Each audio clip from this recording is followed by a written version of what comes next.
I'd like to call to order this meeting of the Finance Committee, meeting and sitting as the Committee of the Whole. This evening, we begin the process of reviewing the Mayor's fiscal 2026 budget.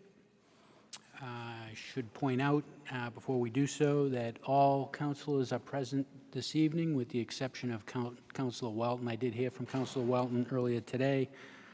He did let me know that he would be running a few minutes late, but will be joining us. So again, this evening we begin the process of reviewing the Mayor's fiscal 2026 budget. We're handling the budget in a different order and timing this year to work around the Juneteenth federal holiday and to avoid reviewing the school budget on the last day of school, which, as I understand, can be a challenging day. We're going to allow adequate time for all councilors to get answers to their questions. If that means we need to extend a portion of tonight's agenda into the June 24th meeting, or if that means additional meetings need to get scheduled, we have those options available to us. That said, the council is under an obligation to get through this budget, and my intent is to do that as efficiently as possible. As we get started, the Mayor will make his comments and the Director of Finance will review the overview presentation. In the initial round of questions, I'd ask councilors to please limit questions to what was covered in the Mayor's letter, his comments, and the overview presentation as presented by the Director of Finance. Next, Superintendent Vidala will make the education overview presentation. As we get into the details of the budget, I'd like to ask that councilors group their questions by major budget section. For tonight, that will be questions related to education.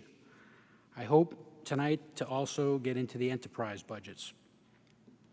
When we get into the city side of the budgets on June 24th, we'll move through the major budget sections, beginning with the general government section. And I'd like each councilor that has questions in each section to ask their questions to the Mayor, the Director of Finance, and any of the department heads in each section. Note that all the department heads related to the city side of the budget will be in attendance on June 24th. As a reminder, regarding our limits of authority under Mass General Law, Chapter 44, Section 32, the Council may only reduce or reject any amount recommended in the annual budget. So if any councilor wants to make motions to reduce or reject specific line items, I will entertain those motions. After all councilor questions have been asked and any motions to reduce or reject have been voted, I will entertain a motion on the overall major budget section. Using education as an example, the motion would be on the amounts in the table of contents section, less any council-approved reductions. I know there are some people attending this meeting that have a desire to speak, and I'd ask them to please understand that this meeting is, of course, a public meeting, but it is not a public hearing. As chair, I do have the discretion to allow people to speak, and I will exercise that discretion.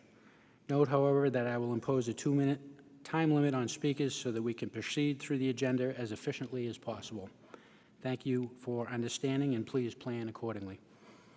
With that as introduction, Mr. Mayor.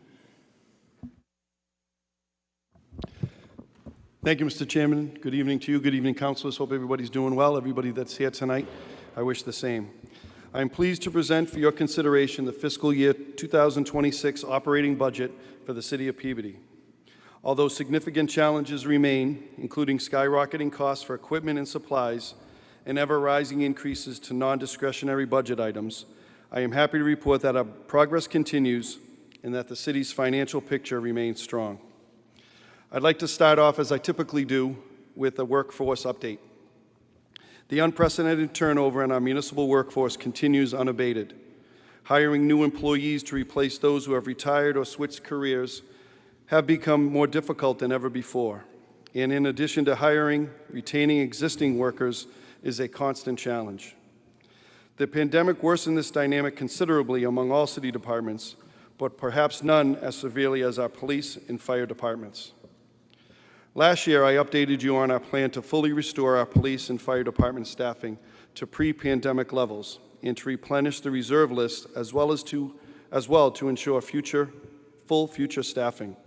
This year, I can report improved results. I am pleased to report to you tonight that we have made great progress with staffing the Peabody Fire Department. We have a planned September event to swear in 6 new firefighters and also a promotion at that event, which everybody will certainly be invited to and hope can attend. That will bring us to full capacity with the Peabody Fire Department, and we do currently have a very healthy reserve list for the Peabody Fire Department. Police staffing has been much more of a struggle. A number of factors have to be taken into account for that. Certainly the climate of policing has changed. Fewer people are showing interest. When we pull lists, they are much shorter than in years past. The academies that have run are less frequent than in years past. We have to wait a pretty lengthy period of time before we can join a police academy. And civil service presents its own challenges working through that system. We do have 6 that entered into the academy last week that are working their way through approximately the 5-month academy. But I expect that we will be moving forward with another large number. The next academy, we're focusing right now on the November academy. Hopefully they have one. We're not sure if we are at this point. It could be pushed to January. But we're hoping to be able to have that academy this winter in order to put more full-time police officers into the academy. I want to thank Police Chief Tom Griffin, Fire Chief Jay Dowling, and the Human Resources Department for working with me on this most critical public safety priority. I also want to thank our Finance Director, Mike Gingras, and our City Auditor, Mary Martin, for their many hours of hard work in the preparation of this budget.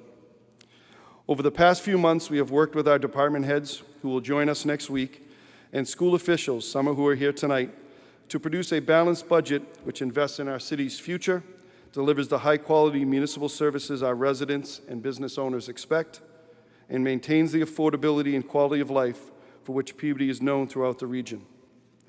Tonight, I propose an FY 2026 budget of $208,036,797.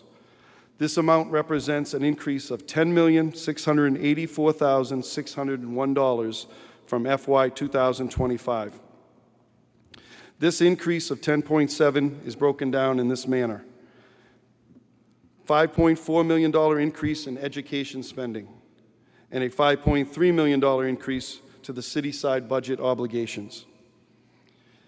As you will see during the course of my presentation, much of this increase reflects a perfect storm of circumstances that are simply beyond our control as a city government. Specifically, dwindling net state aid, depleted ARPA funds, and a crippling double-digit increase to our health insurance costs.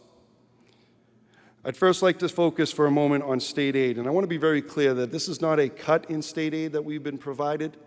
It is a net, what we receive net over the year before. I want to be very clear on that. I'd like you to focus, if you could, for a moment, if you could go to the budget book, page number 9.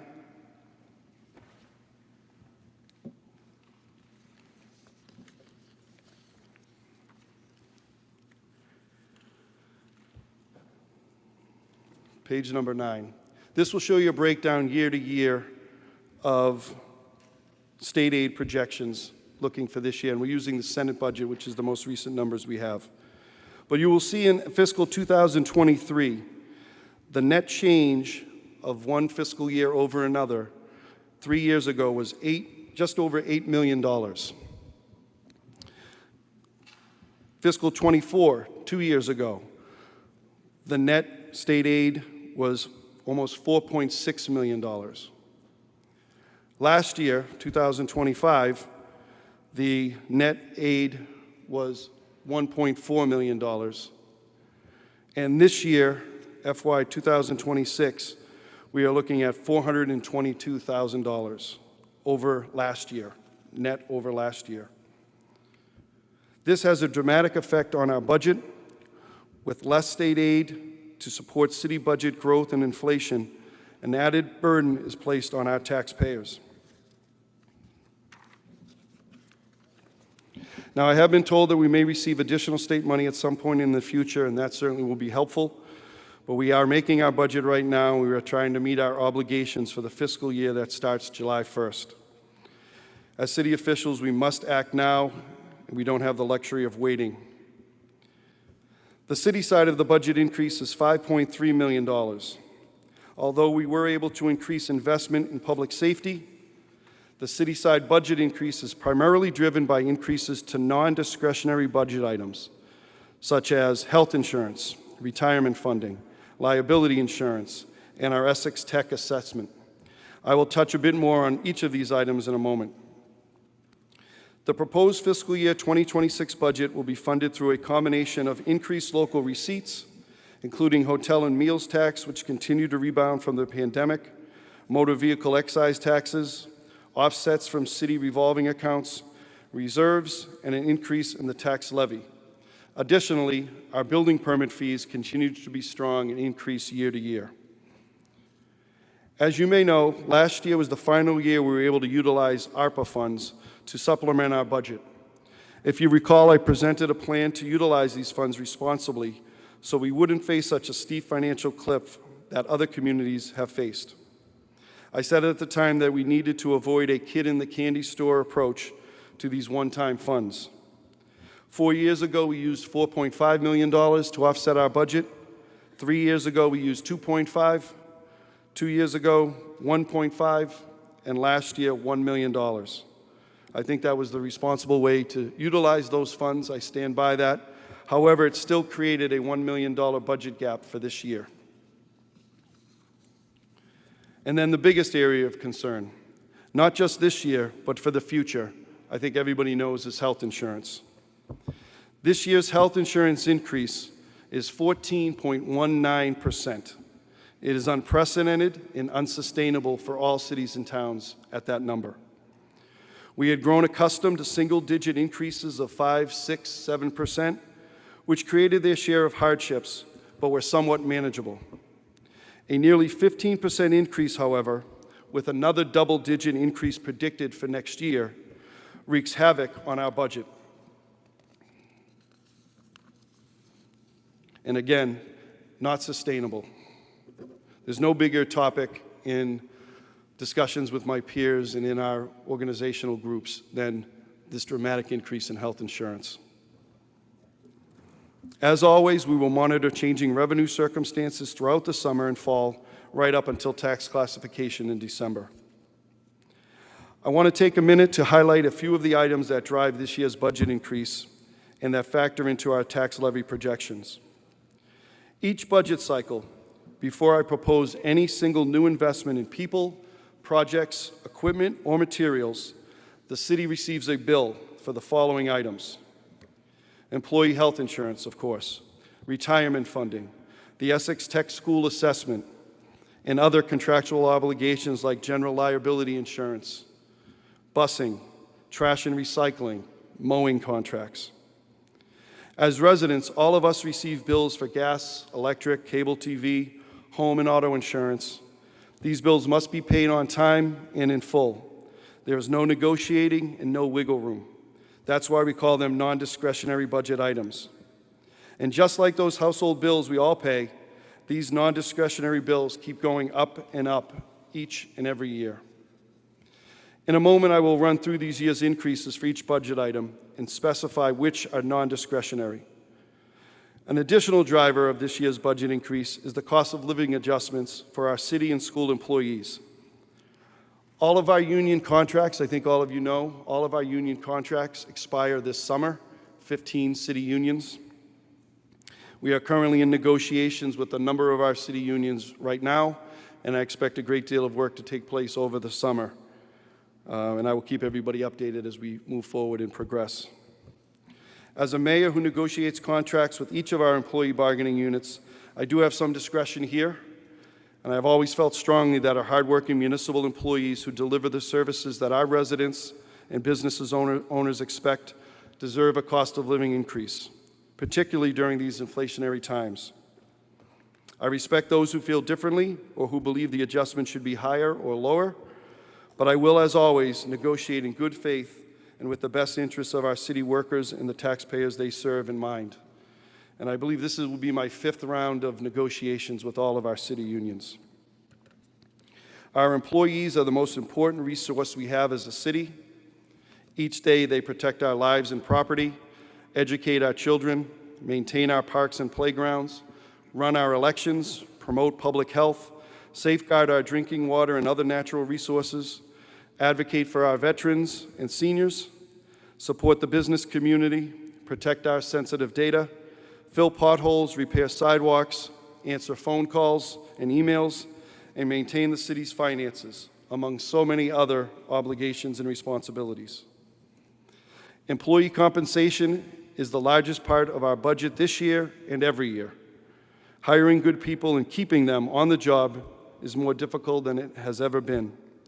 But it is our responsibility as city leaders to do so for the good of the people we all serve. I wanted to take a moment, I've been doing this now for the last couple of years, the whiteboard, just to give everybody a sense of kind of where we stand and where the money for what bills are coming our way and what we get hit with. And again, this is before we even get into items that we want to take up as a city or investments that we want to make. So just a list here. Health insurance, $4.1 million increase over last year, and I wanted to point out that it was over $5 million. However, we were able to work with our unions for a 1-year percentage change. The unions work with us. I want to commend them for stepping up and helping during this particular year.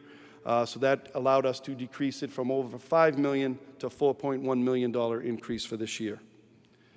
Our school, and that includes a number of items, a salary reserve put forward for those cost of living adjustments that are sure to come, steps and lane changes that I think all of you are familiar with, busing contract, which went up this year. That factors into about $2.4 million for the school side of the budget increases. The Essex Tech assessment is just under $1 million over last year. That is a 15.17% increase in Essex Tech assessment this year, far and away the largest increase that we've ever had as a city. And again, very concerning in terms of sustainability moving forward. That is a very big number that has an effect on all of us. Our debt service, a $1.5 million increase, and certainly this is a lot to do with decisions and proposals that I brought forward. Thankfully that so many of you have been able to support Higgins Middle School, police station, and a number of other public works improvements that we've made in the city. So this year, our debt service goes up $1.5 million. City salary adjustments, again, we put in a reserve for the city side of the budget of $1 million coming forward for our negotiations that are upcoming. Retirement went up this year, and it typically goes up about this number, $415,000. It goes up a little bit every year, but we usually know and can plan a little bit for retirement, but again, a very healthy number.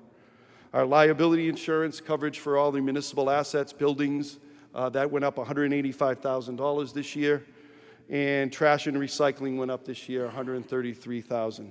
So that takes up the full $10.7 million that is the increase in the budget from FY25 to FY26. It's a $10.7 million number, and that's where it comes from. The typical number that we've been using now is about $43 per $1 million we go up, and what I mean by that is for every $1 million we go up on a budget year to year, that's about a $43 per million tax increase to our residents, the average homeowner. So the $10.7 million times 43, that's when we're looking at about in that $450 to $500 tax increase range, depending on a whole number of factors that will come up in the months months ahead as we get ready for tax classification. But there it is. That's what we're looking at in terms of those numbers. That's the $10.7 million that I'm bringing forward today. There's a couple of other items that Mike will touch on and that I'll mention briefly, but that's the core of it, and that's where the money goes. When I realized that we would be up against when I realized what we would be up against in terms of these staggering increases to our non-discretionary budget items, I began working with our finance team and with our city department heads to tighten our belts wherever possible. The result is a budget where notable increases are limited to just two areas: education and public safety. And Mr. Chairman, I wanted to give out a couple of documents, if I could, please. Motion to receive.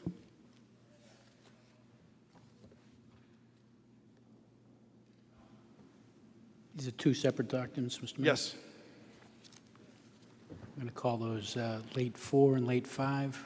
You heard the motion. All in favor? Any opposed? A vote.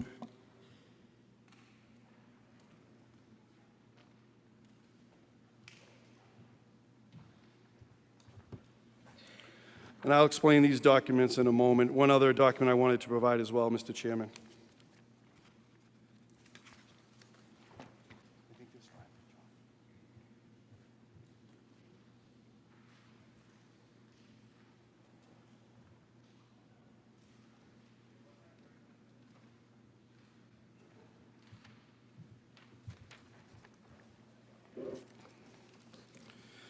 So the first one I wanted to ask you to look at was the one that's stapled.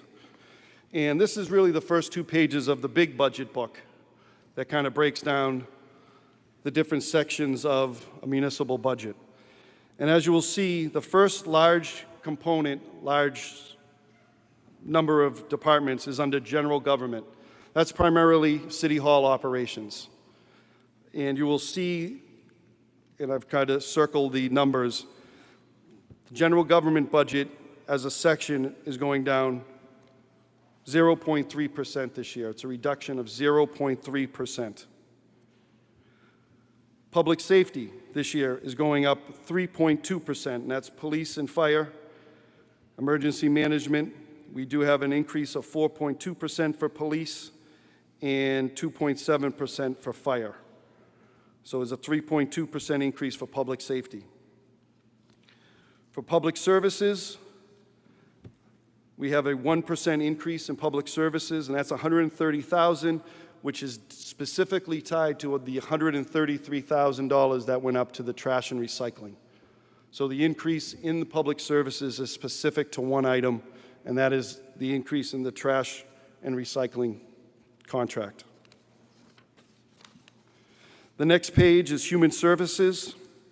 That is 0 level funded for human services.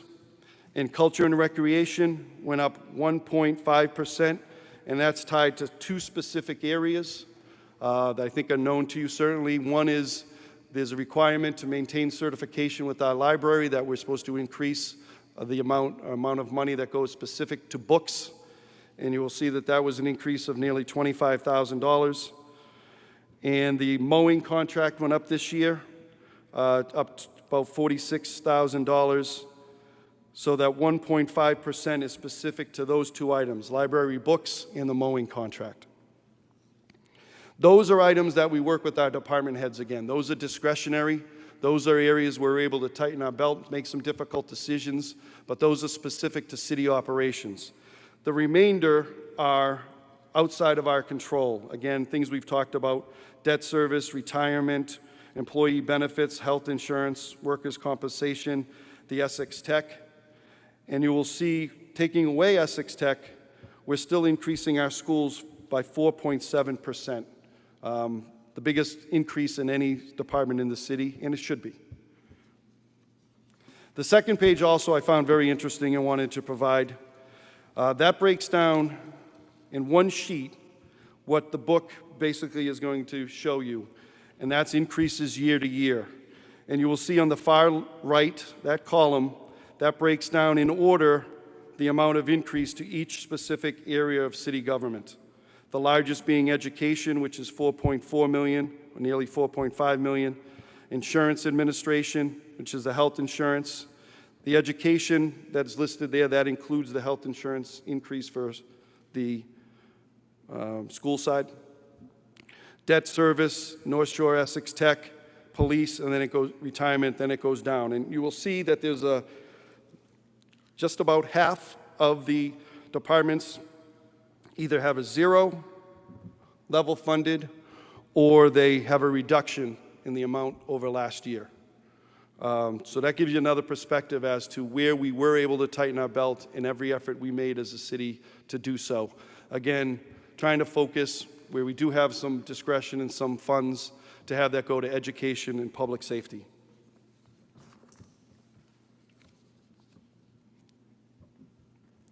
Considering the many challenges we as a city face this budget season, I feel strongly that this budget delivers the high-quality municipal services our residents and business owners expect.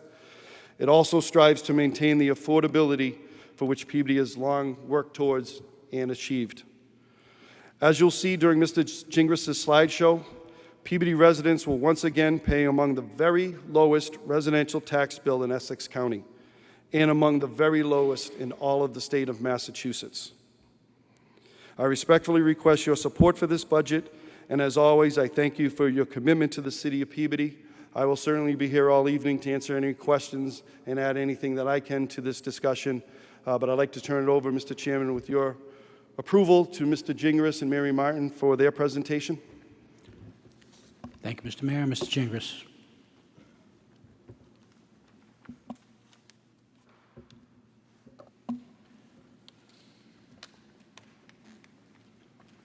Mr. Gingras, we didn't discuss this earlier, but let's hold off on the enterprise portion of the presentation until later on. Yeah, thank you. Yeah, that's what we anticipated. Okay. The mayor pretty much touched on everything in this slide presentation, but this is more of a visual perspective. This first slide shows the city budget, and the bar chart will show that the largest percentage increases going down.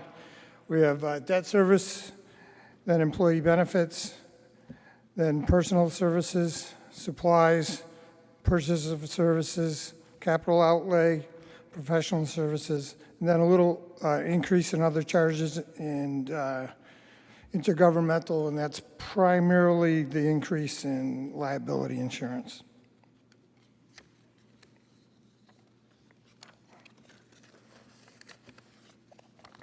This slide is a combination of city and school budget changes by function. The first bar chart is the educational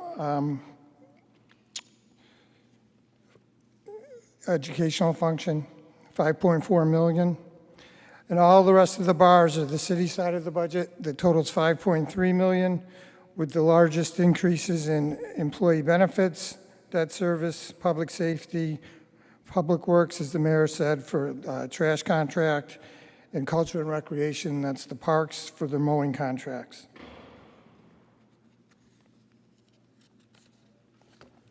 The pie chart breaks out where the budget money will be spent. Now, these are the same proportions as last year's budget. Education at 51%, employee benefits at 17%, public safety at 13%, public works at 7%. The only increase here is a 1% increase in debt service. Then general government's at 3%. Culture and recreation is a decrease of 1% from 3% to 2%. And then human services at 2%. So it's virtually the same as last budget in terms of the allocation of funds among functions. This slide depicts the city budget compared to last year. And then focusing on the middle column, the school budget goes up from 94.5 million to 99 million, 4.4 million increase. The increase last year was 3.9 million, so this year's increase year to year is larger than last year's. Our vocational school assessment goes from 5.9 million to 6.9 million, the $938,000 increase, which is up again another $200,000 from the previous year. And the city budget itself goes from 96.8 million to 102 million. That's up nearly 5.3 million, but last year our increase was 5.5 million, so it's a little bit of a reduction over last year's increase. But that's the total increase in budget of 10.684 or 10.7 million that the mayor has outlined here. In addition to the budget itself, there are other amounts to be raised. We have state and county assessments that have come in at $5.9 million under the Senate's version of the budget, and $5.4 million from last year. So it's a $497,000 increase in state charges. Our abatements, we looked at closely this year. We spent $625,000, so we reduced what we put in last year by $175,000. So other amounts to be raised is net at $322,000 for a total gross amount to be raised of $11 million in order to fund this in order to see the total change between this $214 million budget and the $203 million budget from last year.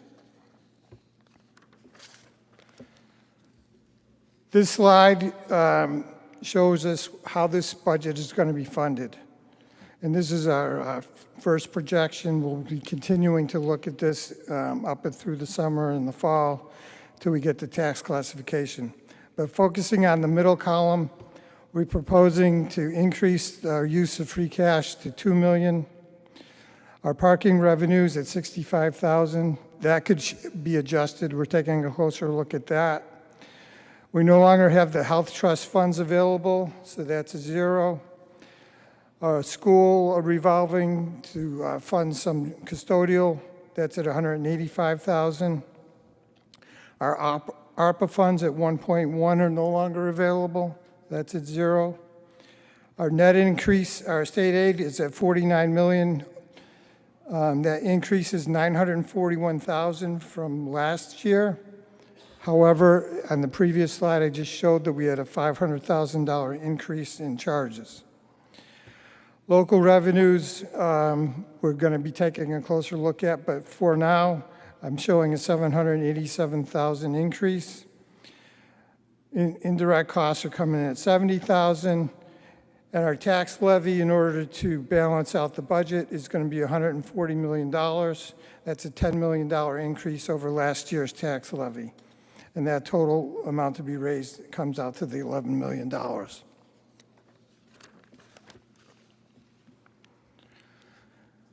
This slide's a closer look, a deeper dive at the local revenues and receipts.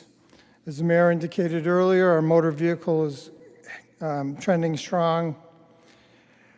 Our hotel and meals taxes are stable and very steady. Those look strong. Our payment in lieu of taxes could be increasing from the $1.1 million in the far right column that I'm proposing. So we're in negotiations with Leahy on that. Our landfill revenues are strictly based on scale fees right now. A little conservative there, but we'll have to take a look at the tonnage that's come across so far this year to see what we can do in maybe increasing that number. Also, the mayor had indicated further down that the licenses and permits are coming in strong, which they are. So that's been very solid for us over the years. In addition to that, on the lower part of this table, custodial fees, cable fees, Tilly's Farm, museum fees, all of these fees we put in the budget a few years ago, and those are continued to help support those budgets and the budget overall. And the total right now anticipated from estimated receipts is $22.7 million.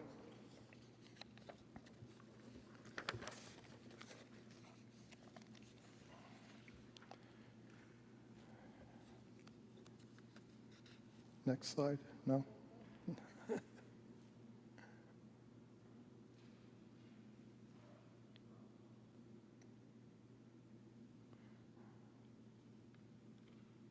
There we go. So the mayor had already talked this slide a little earlier, but I'll go through it again. The far right column, we have the state aid increases, education aid at $39.4 million, local government aid at $9 million, state aid reimbursements $325,000, veterans benefits at $12,000, library aid, $143,000. Miscellaneous government reimbursements at $18.9. So it's a total of 49 million, up 941,000 from last year's 48 million.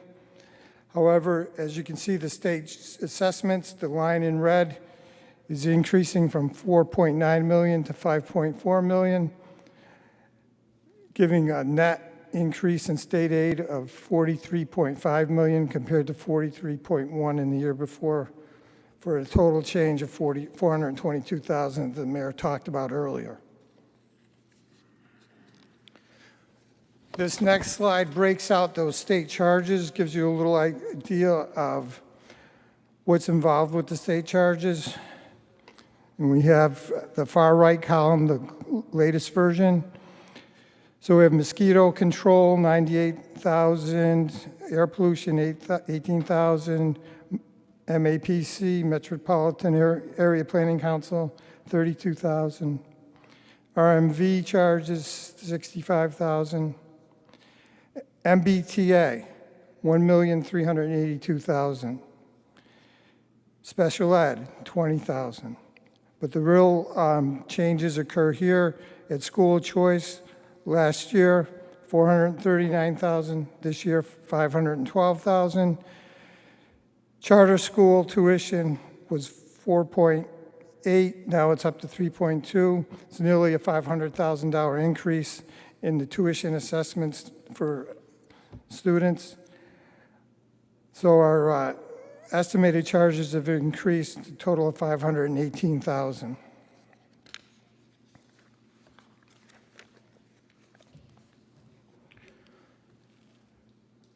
This slide takes a look at our budget projections and the values of the property. Right now, we're estimating, based on what the assessors were looking at so far, a 4% increase in residential values and a 1% increase in commercial values. So based on that, we are anticipating an increase in value from the residents at 401 million, and from commercial industrial, 19.7 million. I've used new growth at a $1.235 million level, which is our average. Our average is usually 1.2 million in growth over the past 10 years. And that drives the next number down in the middle column, levy limit of 150,372,000. So that's the total maximum amount of taxes we could tax. In this budget scenario, we're looking at 140.5 million of the tax levy, and that's a $10 million increase from the $130.5 million last year. Our excess levy capacity is the amount of taxes that we haven't taxed, but we could. Last year, we were at 14.9. We're going to be approximately at 10 million, so we would have used approximately 5 million to fund this budget.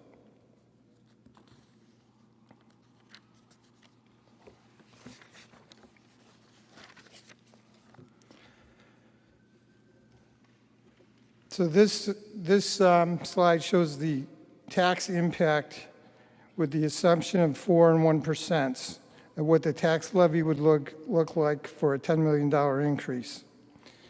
So at 1%, the commercial levy would be 39.5 million. The residential levy would be 101 million to get to the 140 million. At a 4% increase in property value, average residential value would increase to 639,288. That would put our average residential tax bill at $6,189, or approximately a $497 increase.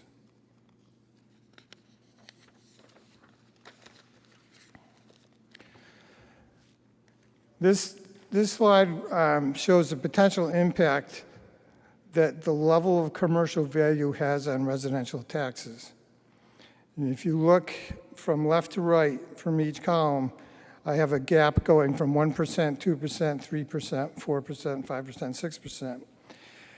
And the amount highlighted in yellow is the amount of commercial levy that would apply towards the the taxes.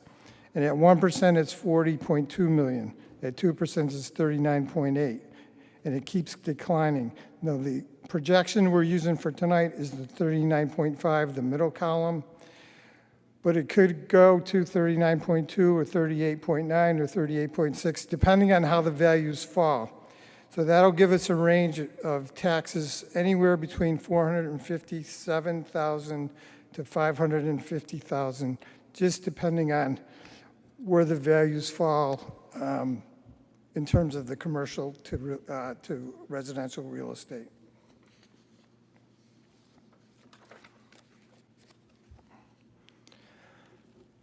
This slide looks at our reserves and where we stand. As of July 1st, we were certified by the Department of Revenue at 9.4, almost 9.5 million. We used $1 million to reduce the tax rate. We used $83,000 for police retros. We used $1.5 million to fund our snow and ice charges. We have a request that's coming before you for $1.9 million to balance payroll and expenses for the year. So the total amount used this year of free cash would be approximately $4.6 million. That would leave a balance of almost $4.9 million in free cash.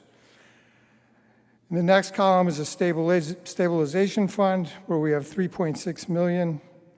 We had set aside $150,000 for an SRF loan advance that reduces it. We have our stabilization payback when we borrowed money from stabilization for the fire at the water treatment plant. We have interest earned so far at $149,794. So right now our projected balance would be $3.8 million in stabilization, or a total amount in reserves of $8.7 million. And this last slide is a look at the current data in Essex County for single-family homes.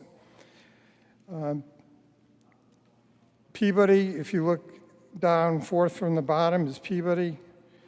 So during the 2025 tax rate setting, we were at 5,903 for the average single-family tax bill. And I anticipate, if you look at the very last line, projected single-family tax bill for 2026 is 6,504. That would bring us up a little bit to about the number 7 on the list, 7 from the bottom. The average for the whole county increase for 2025 for a single-family tax bill was $360. But if you take the top half of the tax increases in Essex County, that averaged $490. So that's approximately similar to where we're at in terms of single-family tax increases.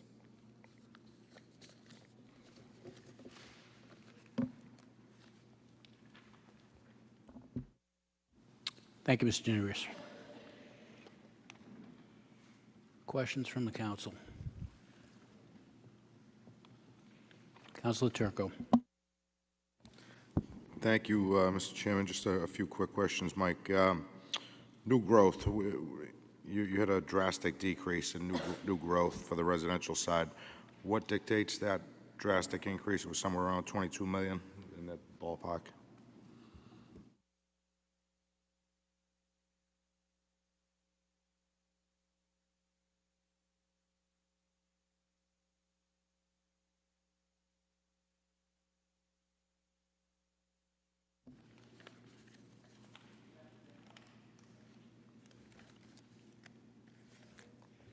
Okay, page 11.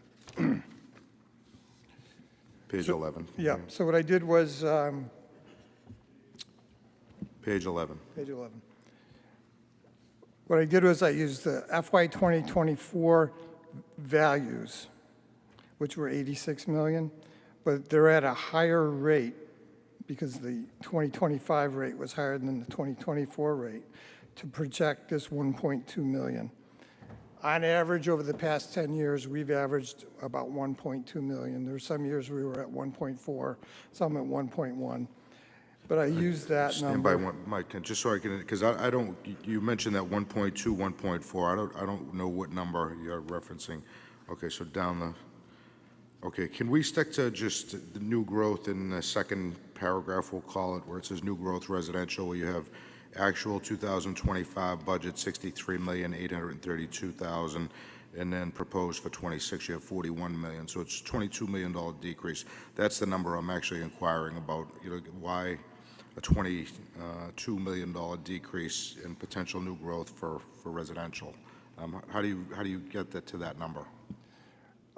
Well, I talked to the assessors, and they weren't seeing the kind of growth in residential as they did as last year in 2025. So I reduced it as a projection. Now, this number only affects the levy limit, which is the 150 million. So that's going to fluctuate a little bit until we get the final values.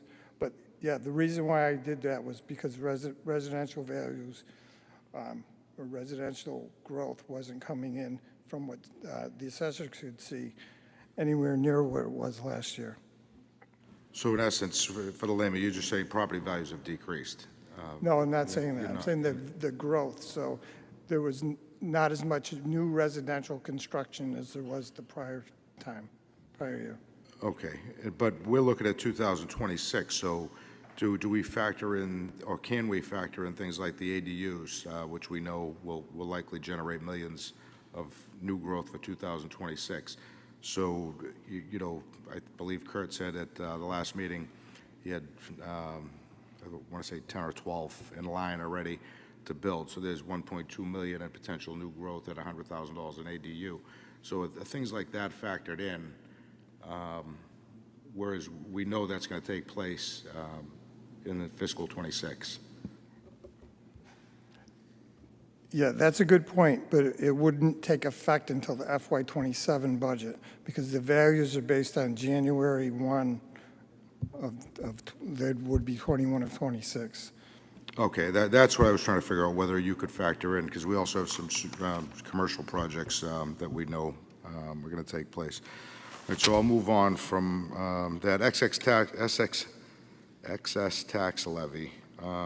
This is going to bring us down to likely our last year of having any easy for me to say, excess tax levy.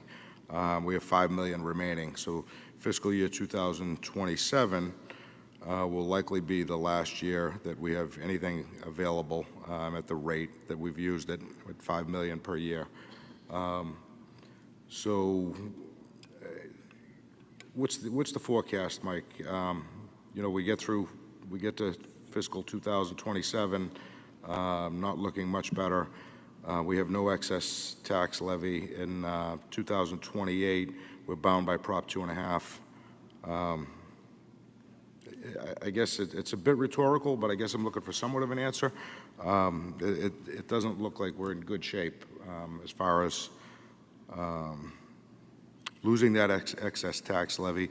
It's always been something that we thought of as a bonus to have when we bond ratings.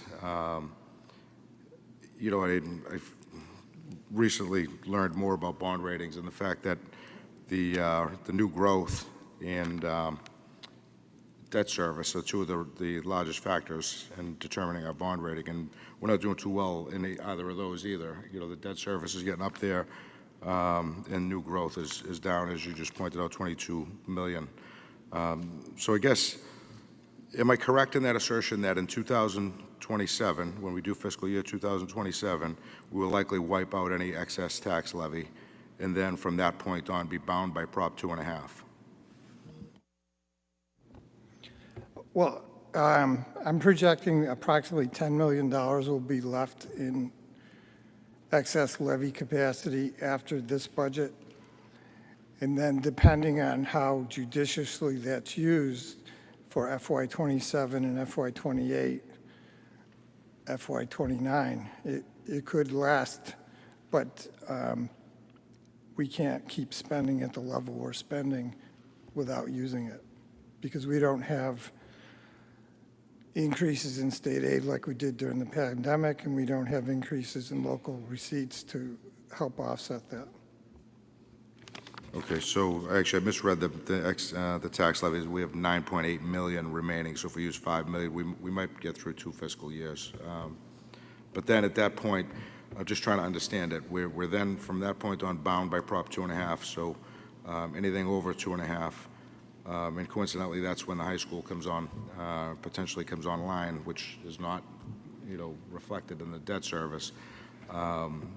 That's where we're looking at issues. And the reason I bring this up is not to be negative. It's just that as I spoke to the mayor yesterday, is we as a council just need to not just look at this year's budget. We have to look at the next 3 or 4 budgets to see where we're going to be. And it doesn't look good.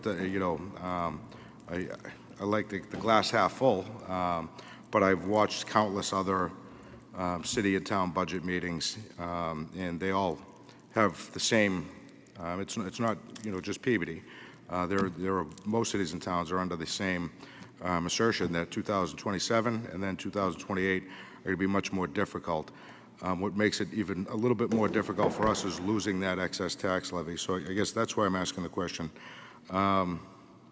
Debt service, which brings me to that. So what is included in the debt service so far? I'll give you a list and you tell me. Police station, the Russo land purchase, the golf course land purchase, the $8 million for the feasibility study for the high school. Is all of that in the debt service as of this year, or everything but the high school feasibility study? Actually, the only thing that's in there is a piece of the police station. So will the remainder of all these things become part of debt service next year, i.e. the remainder of the funding for the police station, the Russo land purchase, the golf course land purchase, and the $8 million feasibility study? We're well beyond a $1.5 million increase for next year. Is anything coming off to offset that? The golf course is not part of this. It's separate. So it's the golf course is handling that along with community preservation funds. But the other things that you spoke about won't be hitting until next year and after that. And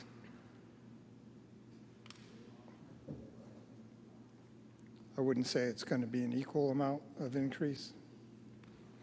I had a projection that I did. We'd have to take a look at that. Do you have any rough idea of what that projection was? So, I'm not going to hold you to any fast numbers.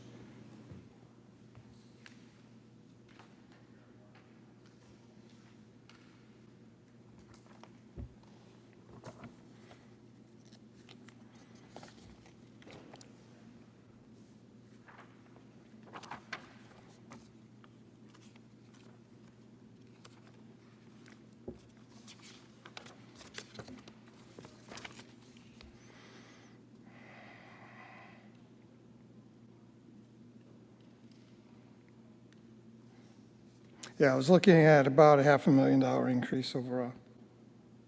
I'm going from 10.1 to 10.7, 600,000. And that's just for the fiscal 2027? 2027, yeah. Okay, and then up from there. It obviously steadily increases from there with the addition of... We're going to be bringing on more of the public safety building, so another $1.5 million in 28. Then it's fairly stable after that. Okay, and the $3 million or roughly $3 million bond that we approved 2 weeks ago, is that included in your figures? It's in the projections, yeah. Okay.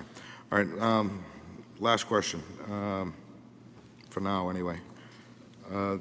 You briefly touched on the stabilization, that repayment for 120. Did we make the payment or not? The mayor and I discussed it. I didn't think we were going to make that last payment. Or did we decide to make the last payment, or do we hold back on that payment? The payment from the water to the stabilization, is that what you're referring to? Yes.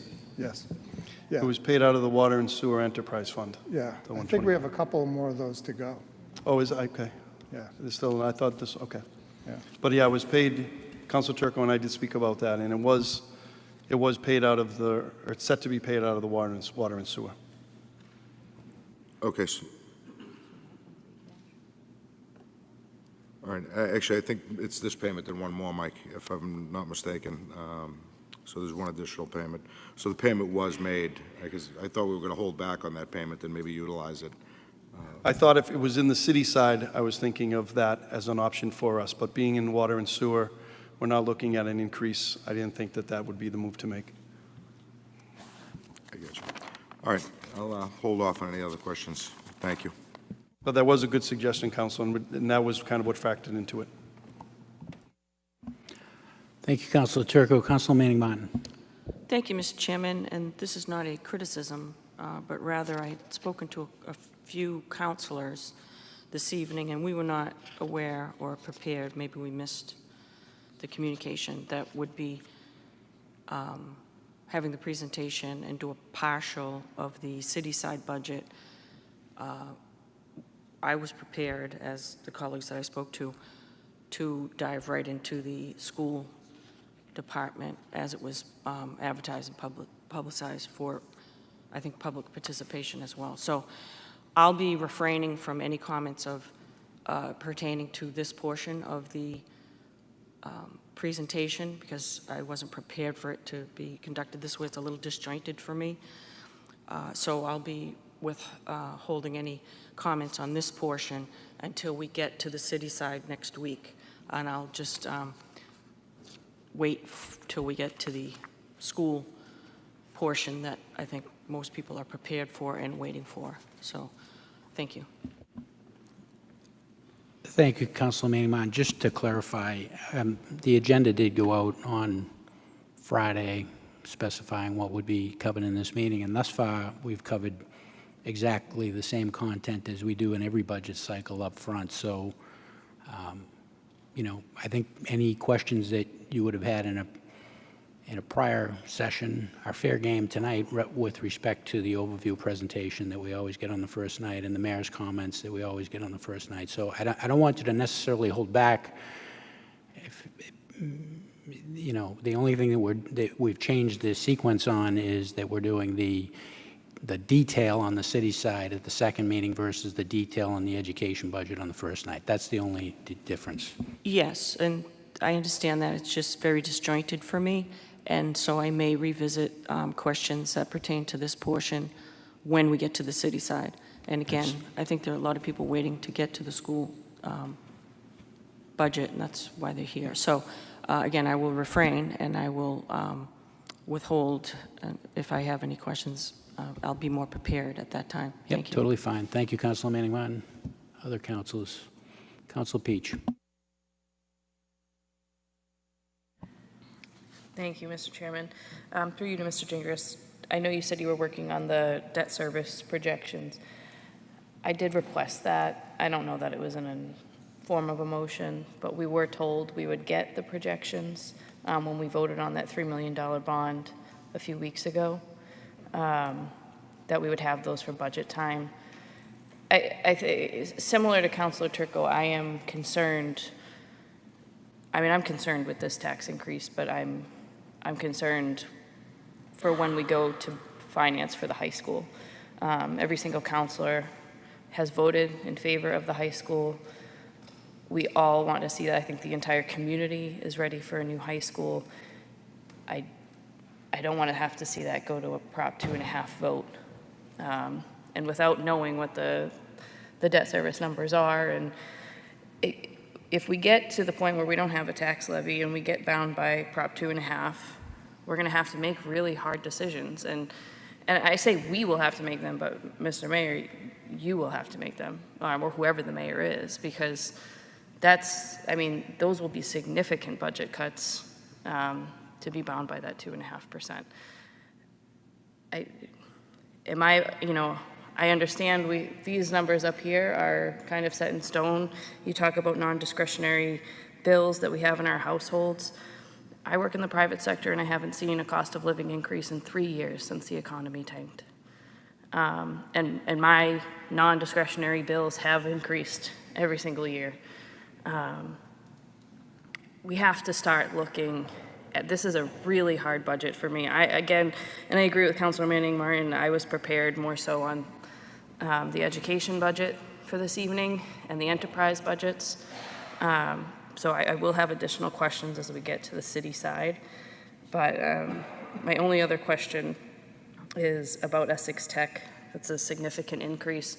I know the town of Danvers did something to limit the number of students that can go to the tech from Danvers. I hate to limit educational opportunities, but at $1 million increase this year, what's next year going to be?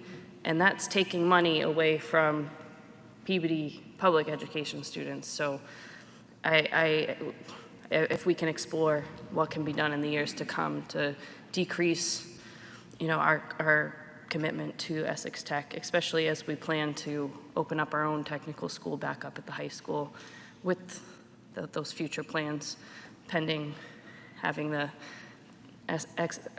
excess tax, you screwed me up, Councilor Sherko, excess tax levy capacity to fund a new high school in a few years when that comes up for vote. So I think Mr. Gingras might have an answer, so. Yeah, I just wanted to point Councilor out that we attached a debt overview, information on pilots, ordinance stipends, and a rink rate schedule as part of the mayor's letter, budget letter, was attached to the back of that. Council Peach, just for clarification, it's attached to the mayor's letter, so that was 7F that we referred to the committee. A little funky that it was attached that way, but that we did get it. Thank you, I just missed that, and again, I didn't dive too much into the city side as I focused on school and enterprise for this evening, so I'll take a look, thank you. Just because I think others may have the same question, I just want everybody to be crystal clear where they can find this. So the mayor's letter that we received, it was item 7F at the last meeting, and so it was the type of letter that he typically writes as an overview, and then there were 3 schedules attached to it. One of it was the debt service schedule. So, yep. Yes, if I could, Mr. Chairman, I did want to make sure those were included, and I understand the points that have been made, but yeah, we wanted to get the debt service. We've kind of sketched that out for the next 8 to 10 years, and then also there was a request for information on stipends, payment in lieu of taxes, and then on the skating rink. So we did provide those. We want to make sure you had those timely as best we could.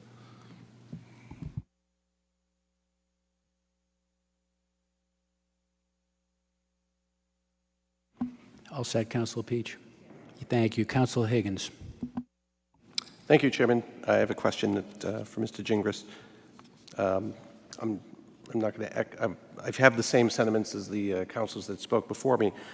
My question: I'm concerned about the excess tax levy capacity being reduced and the free cash reduction. We're dipping into free cash again, and I'm concerned at the effect that that's going to have on the bond rating. And so my question is, what is the city's current bond rating? Through you to Mr. Gingras.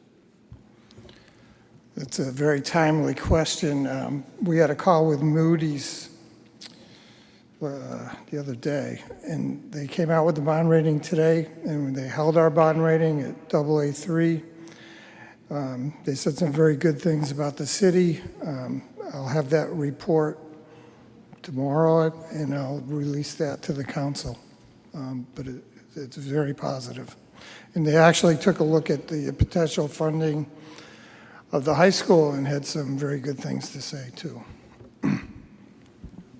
If I could just add to that, Mr. Chairman, if it's okay. It was great news. We were hoping to have that information from Moody's today to share, but we did have our bond review whenever we go out to put our bonds out, like we got the council vote a couple weeks back for that funding for those projects, Council on Aging and some of the other projects. We had our review and we received notification today, and it was actually very positive. It made my day actually today to receive that, because they were looking ahead, and we've shared with them our plans for the future in terms of the high school and they started their analysis for us on the high school, and it was very positive. So that was great news to get, and again, it made my day today. Very good. And lastly, were there comments including or knowing that we're going to reduce our excess tax levy and also our free cash? They did look at some of our projections, and in addition to what the financial statement said for the prior year, yeah. Okay. Thank you. Thank you, Councilor Higgins. Councilor Gamache. Yes, thank you. This is more of a, it's not much of a question, it's more of a statement. As Councilor Turco alluded to earlier this evening, we have some trying times ahead of us. And I just want to point out that 70+% of our budget is salaries and employees. So as we move forward, not only the council, but the school committee is going to have to make serious decisions as to where we stay with our employees. Now, nobody wants to cut any positions, nobody wants any layoffs. But looking at this budget today, it should open all of our eyes that we are in dire straits. You can't really cut the fixed costs. The only costs you can cut are what we consider employee costs. Healthcare is killing us. Salaries are going up. Is there room, and I'm not saying that there is because I haven't really looked at it, is there room to cut positions? Is there room to consolidate schools? Is there room to work the contract? Those are the things that we have to look at, because you're not going to cut anything out of the fixed part of the budget because those fixed costs are going to remain. So we have years to go before we hit our 2.5 limit.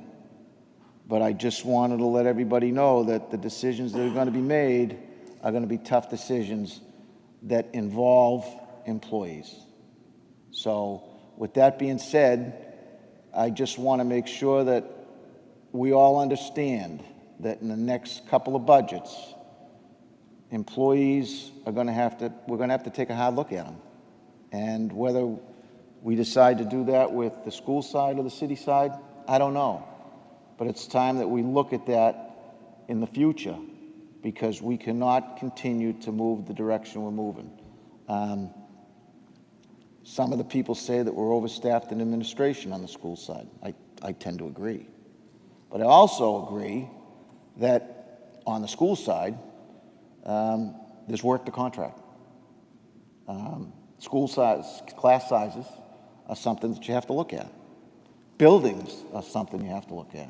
So I'm not proposing anything this evening. I'm just saying that we have an obligation to look at the entire budget. And in my mind, when you get 70+% of those costs, you have to look at what we're going to do with our employee costs. And I just want to bring that out there. I'm not in favor of cutting anybody tonight or, you know, cutting the budget and cutting positions. That's not what I'm here to say. What I'm here to say is that the next budget that we look at, we're going to have to make some hard decisions.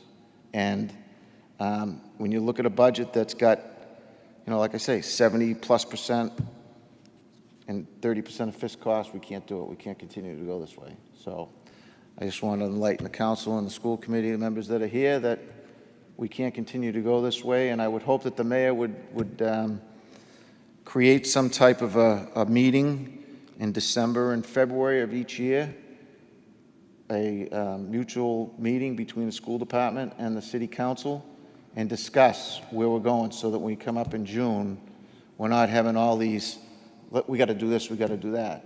A lot of these numbers can be figured out in December, and a lot of them can be figured out in January or February so that we don't get to this point where we get the people upset. Give them the fair choice to know what's coming.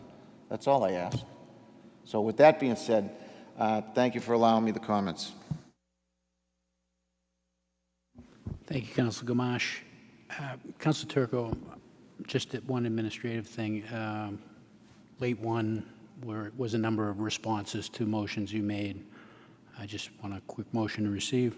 Motion to receive, late one. You heard the motion. All in favor? Any opposed? It's a vote. Councilor Rossignol.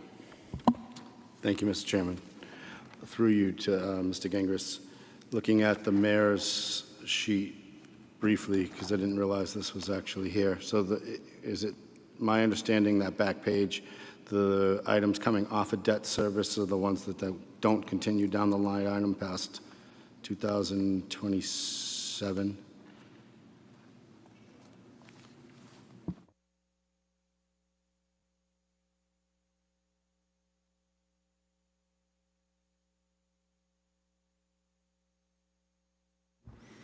So you're looking at the debt service schedule projections? Correct. So I guess my point is my question is, and I know we're very concerned about the additions to the debt service because we've added a number of them. Are there any coming off of the debt service to offset what we're adding onto it?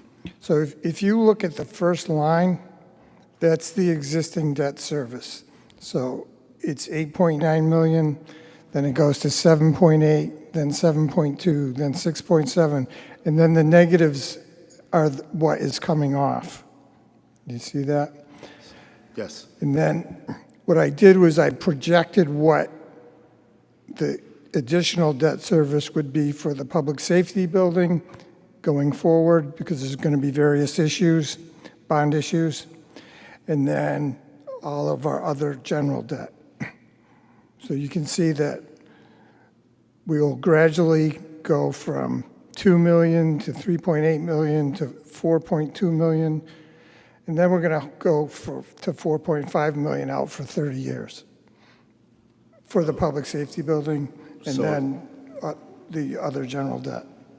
So in actuality, in 2029, if I read this correctly, we would add the 6.7 and the 4.1 together as a total debt service number, correct? The 6.7, the 4.182, yep. and then below that, the 1,083,000. Gotcha. Thank you. Yep. Thank you for the clarification. Also, through you, Mr. Chairman, to Mr. Gingras, another sheet that wasn't added in last year's budget is the 2026 state aid charges, number 10, just dealing specifically with tuition assessments. So reading this, does that mean that more students are going out in budget 2026 than they were in 2025, costing us $512,000 for school choice and 3.2 for charter school tuition? Is that correct? I would assume that, yeah. Thank you. Thank you, Mr. Chairman. Thank you, Councilor Rossignol. Regarding the state aid and state charges, those are a couple of extra slides that we don't typically have. We're fortunate to have here this evening Rep. Tom Walsh, and I thought I saw Senator Lovely. She may have left. I don't know if you want to speak at some point. I'd allow you to do that if you'd like to, but we do have a communication from the state delegation, which is late 3. Move to receive late 3. You heard the motion. All in favor? Any opposed? It's a vote. So some additional detail in late 3 to supplement what we heard from the mayor with, on those 2 extra slides in the package. With that, Councilor Wellen. Thank you, Chairman McGinn. Mr. Gingras, just would you mind just clarifying for the equalized tax rate, the CIP rate at 175%, that's the max we can go on the commercial side, is that correct? That's correct. Thank you. And with that, really don't need to get into it too much today, but just want to give some thought for future conversations at that rate, if that's making us less competitive, particularly in Centennial Park, and should we maybe be looking at additional uses there down the road to capture some additional revenue. I put that out there because we really have squeezed as much as we can out of the commercial sector, and I don't know if there's any other opportunity for us to do more there, but it sounds like that's the maximum right now, right? Yeah, that's correct. That's it for me. I agree with Councilor Manning Martin. I'm more prepared to talk about the school budget this evening, but I appreciate the overview thus far so that we can get into this later in the week. Thank you so much. Thank you, Councilor Welton. Councilor Melville. Thank you, Mr. Gingras. I know you just sat down. Hey, when do you get the health insurance increase? When is that number? When does the city get notified of that number? Late February, March. All right. So my suggestion. I'm not going to be on the council next late February, March. So for my colleagues, that's a number and a time you're going to want to pay attention, because that's $160-something worth of the tax increase right there. If we're going on $43 on per million, and that we would want to pay attention to that. That's just my view for my colleagues. I know, but the other question on the Essex Tech increase, when do we get that one as well?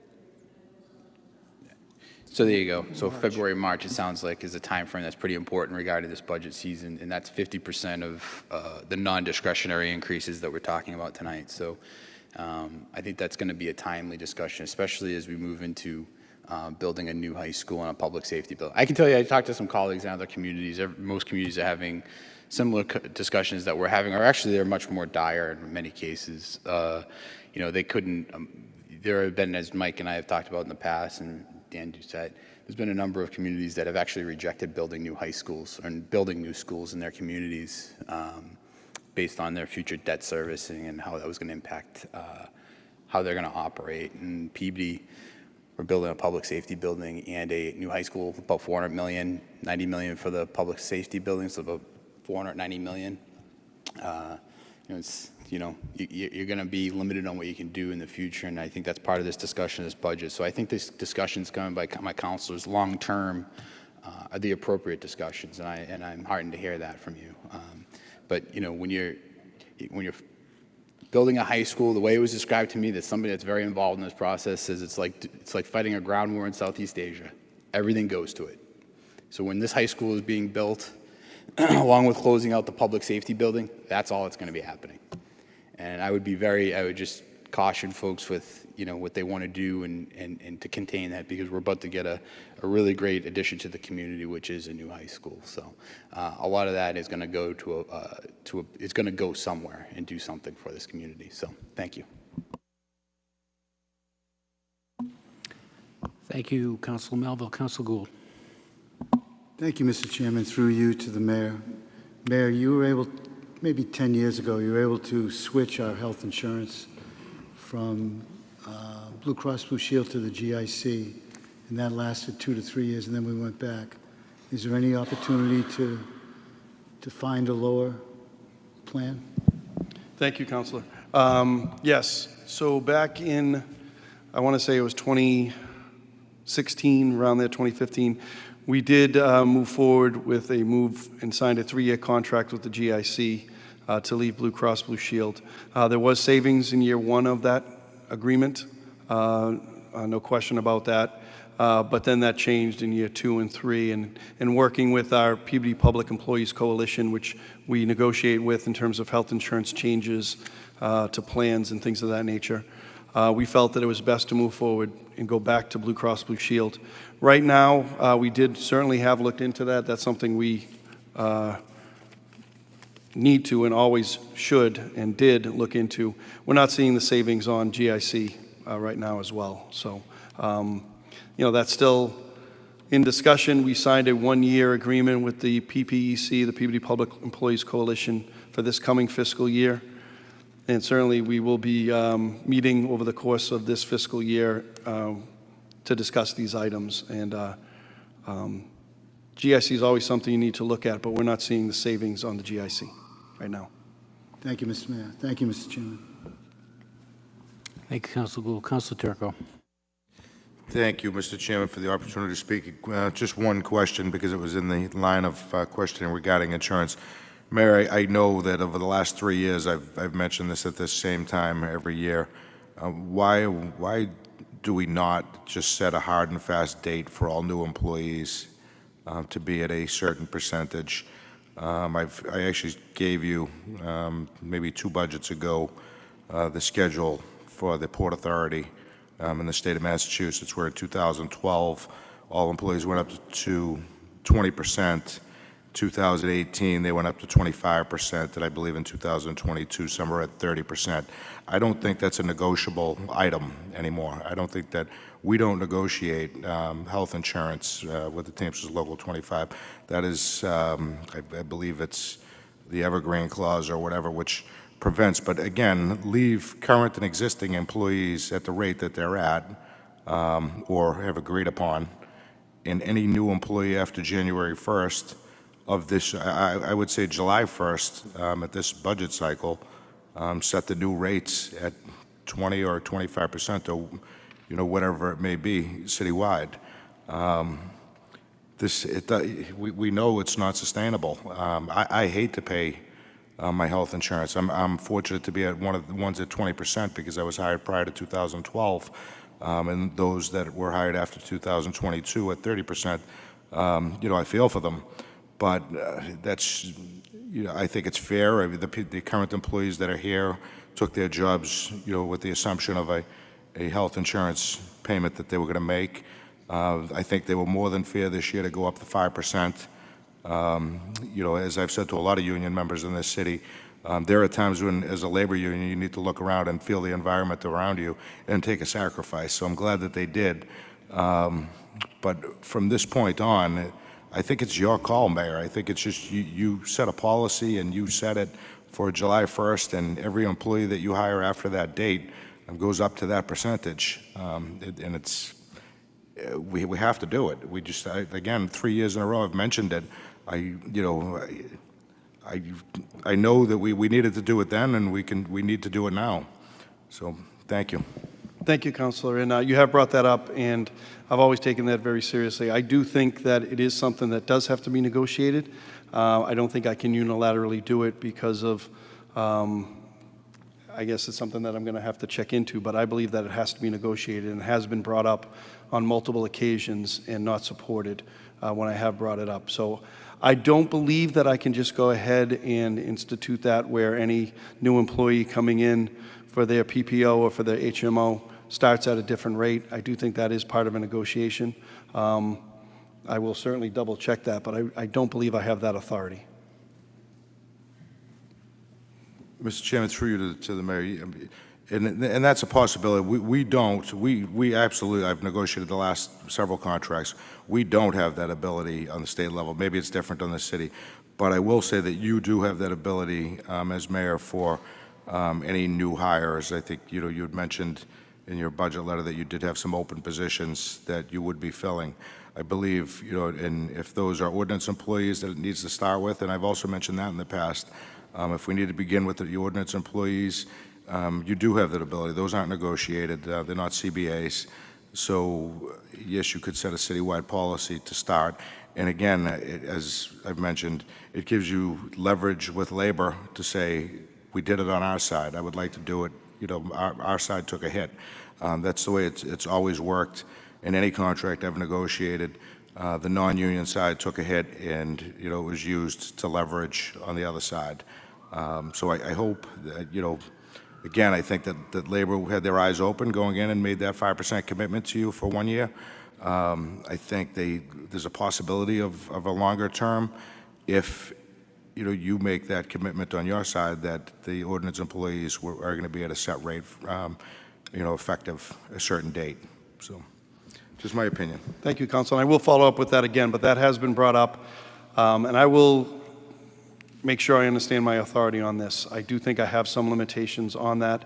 However, I will review that. I can tell you that that was brought up and was a part of our negotiation that we just agreed on that 1-year deal back in April, and then we are scheduled to meet, I believe, in September.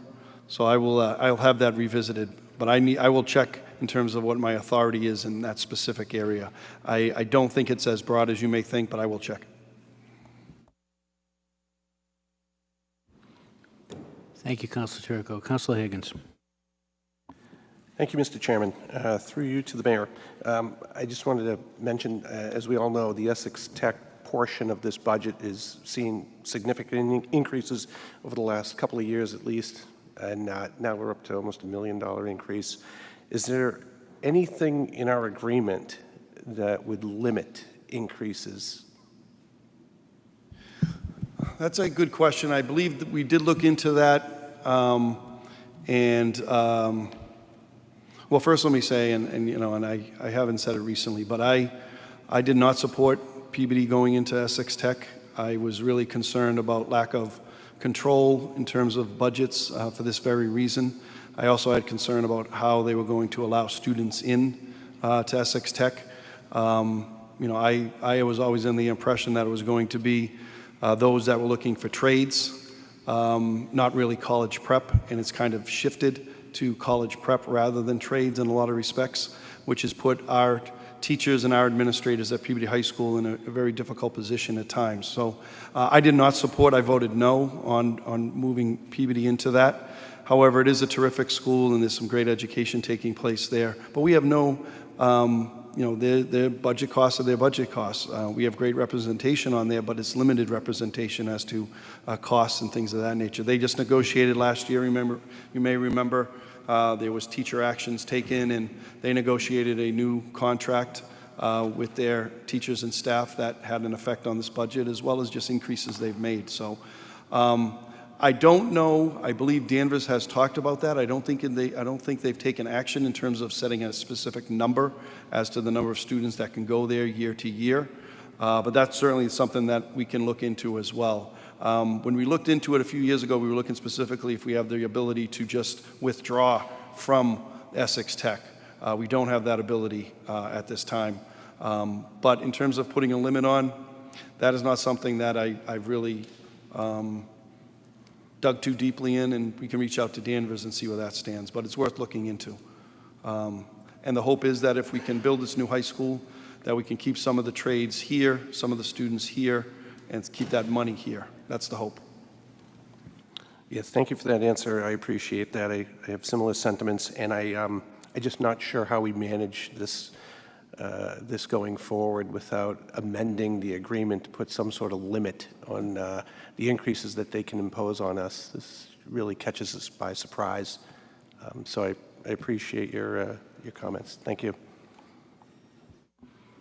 Thank you, Councilor Higgins. Any other councilors?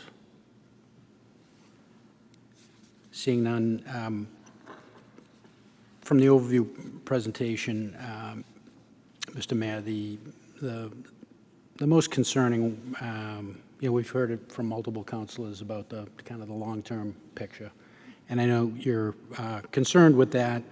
One of the things that helps us protect against the uncertainty is the reserve, and so slide 14.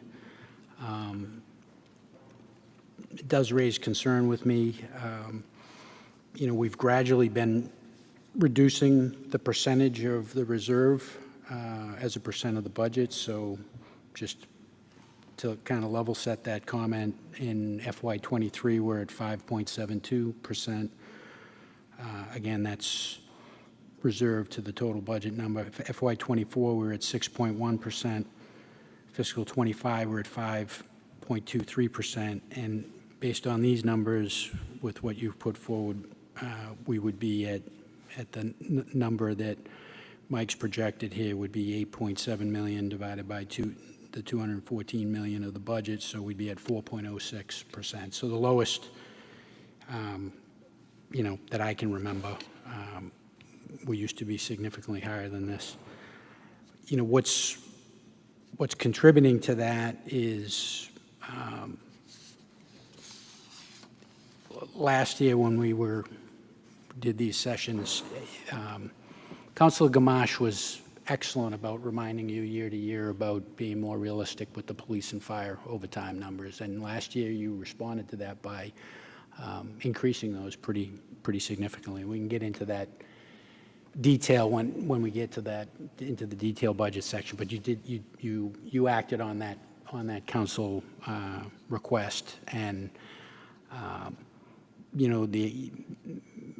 one when I went back and kind of listened to your comments, you said you wanted to be more realistic, and then we could manage it better. But here, we're kind of in the same place anyway, because we've got another supplemental coming. We're going to be seeing that next week. Mr. Gingras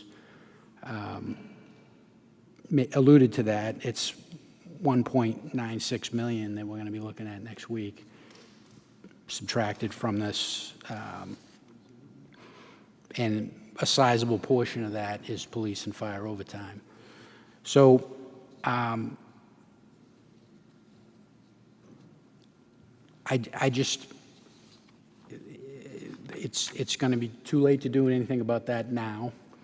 I think we do need to better understand why using those more realistic numbers didn't pan out for us this year. Again, that's probably better discussed at next week's meeting when you have the two chiefs here, and we can get into that in maybe a little bit more detail.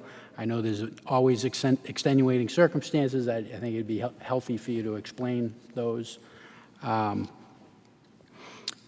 again, it's the same impact without where we had been going to ARPA for 3 straight years and taking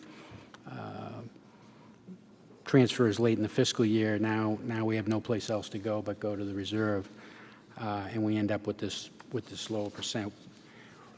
So what can we do about it? I mean, I hate to say it because nobody wants to be pushing for higher taxes, but it may be time to consider that.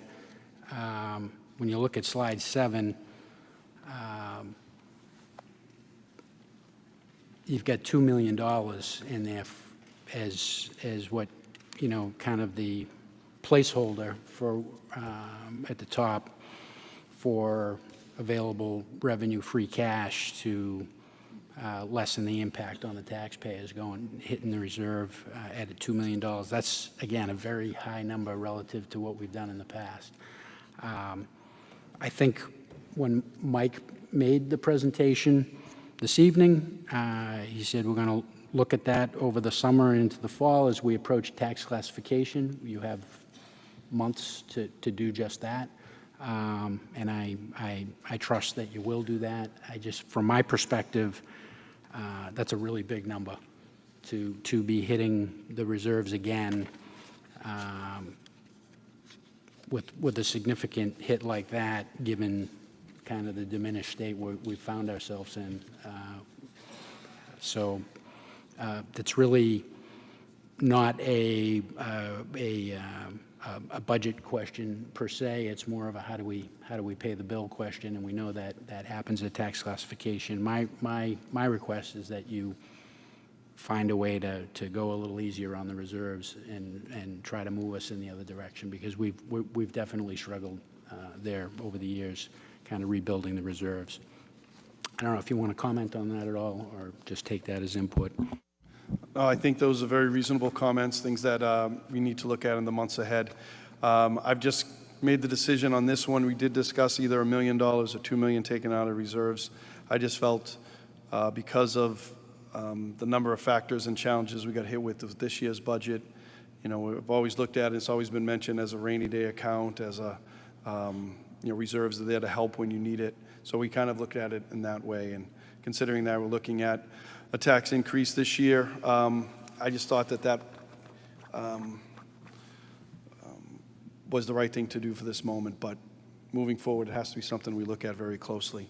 I always try the best with police and fire overtime. I think all of you know I'm pretty optimistic, and I did do a significant increase last year in terms of police and fire overtime to be a little bit more realistic, but unfortunately, and we can talk about it to some degree, but I can't get into specifics, as all of you know and respect in terms of specifics, but we have, I believe, 10 to 14 between police and fire significant long-term injuries, and that's what it comes down to in terms of that. So I think we have to look at future budgets of being more realistic with that number as well, but I've always tried to be hopeful with that. Snow and ice, those are the two big ones that we've always funded low, and I think we need to look at that moving forward as well to be a little bit more realistic. So I made the decision on the $2 million because I thought it was needed for this particular year. But yeah, your points are well made, and we need to look at that moving forward. Thank you, Mayor. And, you know, since you brought up snow and ice, I actually had a conversation with Councilor Turco about this recently. Yeah, I think that is one where the budget numbers need to be looked at and potentially increased because, you know, yes, we can legally do what we're doing, but it virtually guarantees that we're going to be drawing down the reserves every year. So if we keep it artificially low, we're always going to be going to the reserves. If we budget it more realistically, we potentially have some years where we don't have to go to the reserves, and in those big snow years, we can go to the reserves. And I think that's the intent of the law, quite frankly, is to not put municipalities in a position where they can't deal with the issue at hand, where they can't overspend the budget. We're allowed to do that, but I don't know, since I've been on the council, that we've ever been able to do it with what's in the budget. So, you know, to put it at a more realistic level would put us in a position that if we do happen to have a light snow year, that we don't have to go to the reserves. Right now, we've structured it in such a way that we have to do it in my opinion anyway, it appears we have to do it every year. We have no choice because the numbers are so low. Yep, I do believe there were a couple of years we were in the ballpark, but you're right. That has been something we've typically had to ask for additional. It comes down to a very simple decision. If, you know, you want more realistic numbers as a city, then that'll be a tax increase.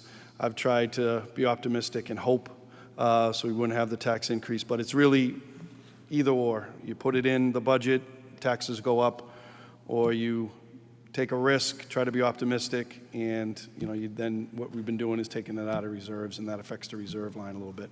So it's one or the other. I think, you know, I've always kind of leaned towards taking a risk and hoping for mild winters. But your point is well made, and you're not wrong. I think that's just a decision we have to make looking forward as to what type of strategy we want to do. Thank you, Mayor. At this point, I'd ask to move to the education presentation. Dr. Vidal.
All right, good evening, everyone. All set, Mr. Meekin? Thank you. Good evening, City Council. I appreciate the opportunity to come before you. I just wanted to thank, we have members of the school committee here. I appreciate their support. I'm here to present the FY26 school committee budget. So thank you to Ms. Griffin-Dunn, Mr. Amico, Mr. Hockman, and Mr. Swanson for their attendance. And I see we have Rep. Walsh here. Appreciate your continued support. Tonight I'll be presenting the FY26 school committee budget for the Peabody Public Schools. We talked a lot about state aid, so I'd like to begin by talking about our Chapter 70 allocation and our municipal spending. So if you look at the circled number, a little bit to the left, we talk about Chapter 70 funds. So this number here in FY25 was $37 million. That was the money that we received from the state for our state aid with relation to our education budget for the Peabody Public Schools. And you'll notice that in the column to the right for FY26, we're receiving $38 million, and we just received about a $1 million increase. With the Student Opportunity Act, Peabody was fortunate to receive additional funding through Chapter 70, that is state aid. We definitely appreciate that. An additional piece of the Student Opportunity Act is additional municipal contribution. So you look at the numbers above that, the municipal contribution, the required district contribution was $58 million in FY25 and $60 million in FY26. So the Student Opportunity Act, we're receiving another $1 million for the Peabody Public Schools. It is also saying, the state legislation is saying that the city of Peabody should contribute another $2.2 million. And we, as taxpayers, need to find that money and to be able to fund that. So we received this number, and Councilor Melville asked the question, when do we receive this number? This number was in House 1 in the third week of January when that comes out as the governor's budget. And for the most part, our number doesn't change because our Student Opportunity Act number, it is funded right up front. So we had this number 98.6 in January, and we began building our level service budget. So how did we get from last year's budget, which was $94.5 million, to the original proposed budget, which was $104 million presented on April 29th. We've heard a lot about our health insurance increase. Just on the school side, it represents about $2.5 million.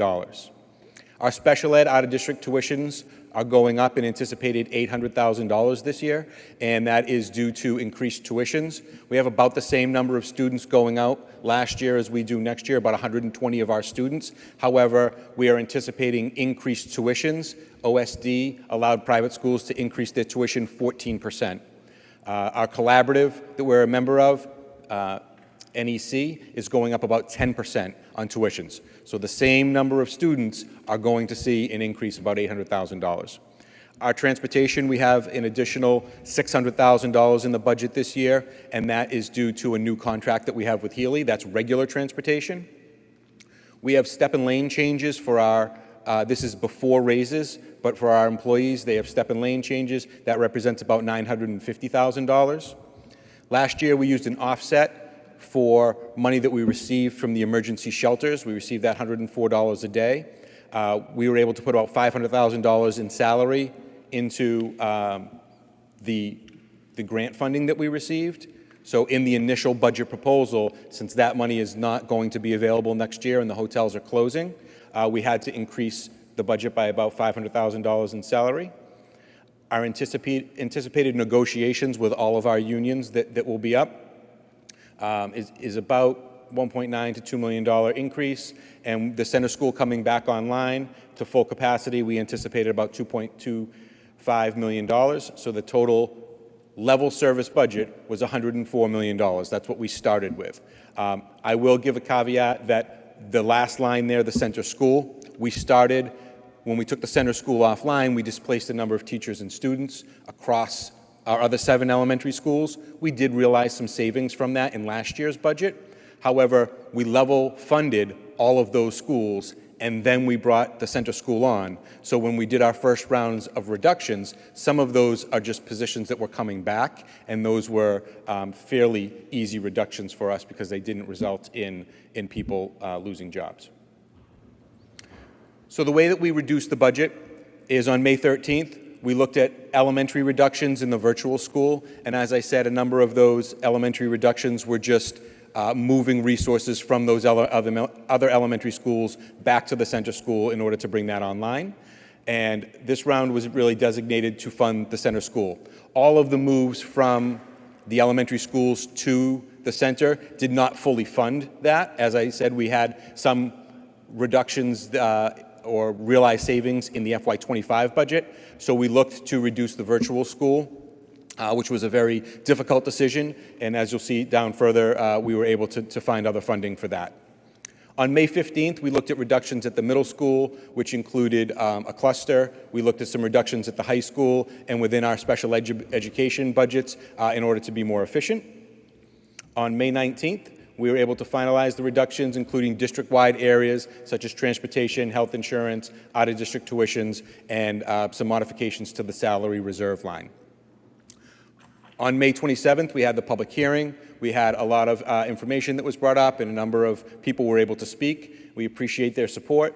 At that meeting, we were able to reinstate Peabody Prep, which is our virtual school, a teacher of the deaf, our TLC teacher at the Higgins School. TLC is our therapeutic learning community. We're able to bring back one of those teachers, and 4 paras, 2 at the West Elementary and 2 at the Higgins Middle School. So that added 10.8 FTEs back to the budget, bringing our proposed budget up to $99,050,552.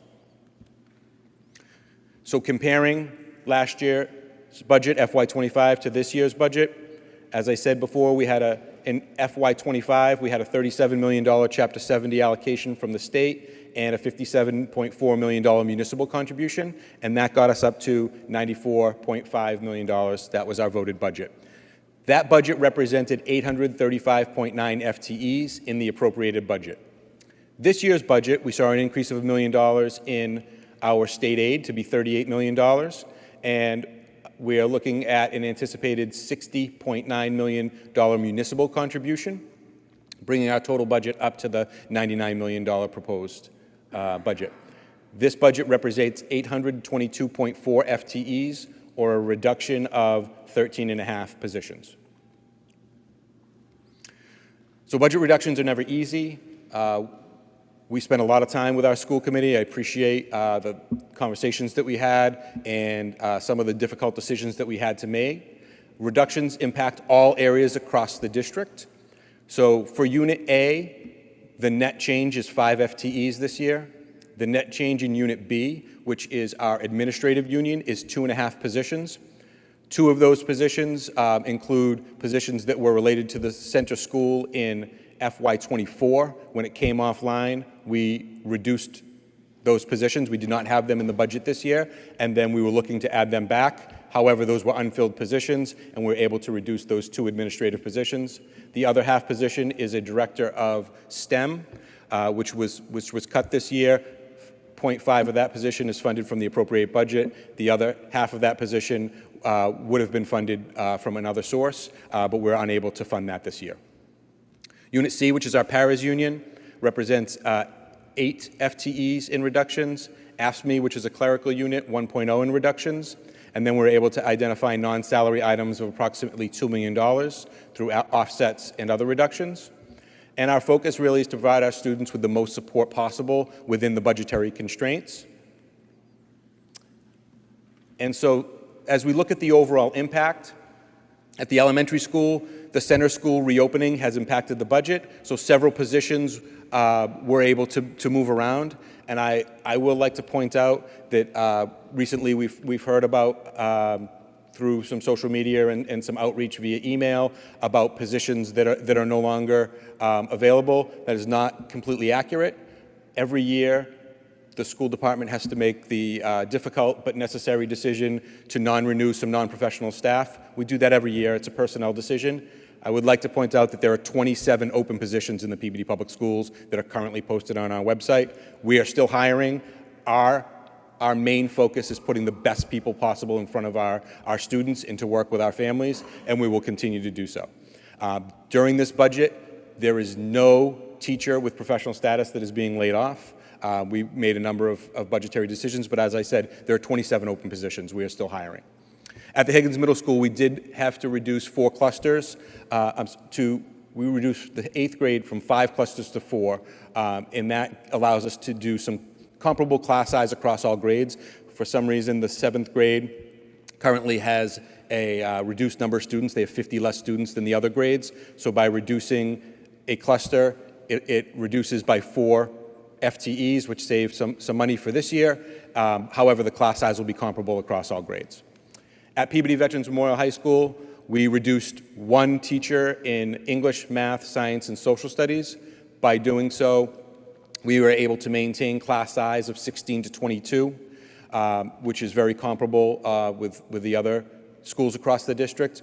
We have seen a reduction of the number of students from about 1,500 to about 1,300. However, we've maintained the staffing levels, so these reductions help to sort of level set that, and they don't negatively impact class size. And again, in special education, any of those reductions that we have made, I want to ensure everyone that all students will receive the services as outlined in their IEPs. There were a number of opportunities that we had where staff had been increased in the past several years, and unfortunately, we had to sort of bring that back down to natural levels. However, we still have a number of special ed teachers and paraprofessionals across the district to serve our students. So at the end of this, I would respectfully request for a motion to approve the proposed total FY26 school budget in the amount of $99,050,552 as presented. I will pause here and answer any questions that the councilors may have. Thank you, Dr. Vidala. I'd point out that we also are joined this evening by Mr. Rippon from the school administration. He could probably assist Dr. Vidala in any of the detailed questions, I'm sure. We also have from the school committee members, Beverly Ann Griffin-Dunn, Jared Harkman, John Swanson, and I see Joe Amico, I think. So they are also fair game for questions if you'd like to draw them into the conversation. Councilor Weldon. Could I just request a 2-minute recess before we hop into this for any of those who have to use the bathroom? I take it you need the bathroom. 2-minute recess.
Councilors, if you could take your seats, please.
Councilors, we're back in session.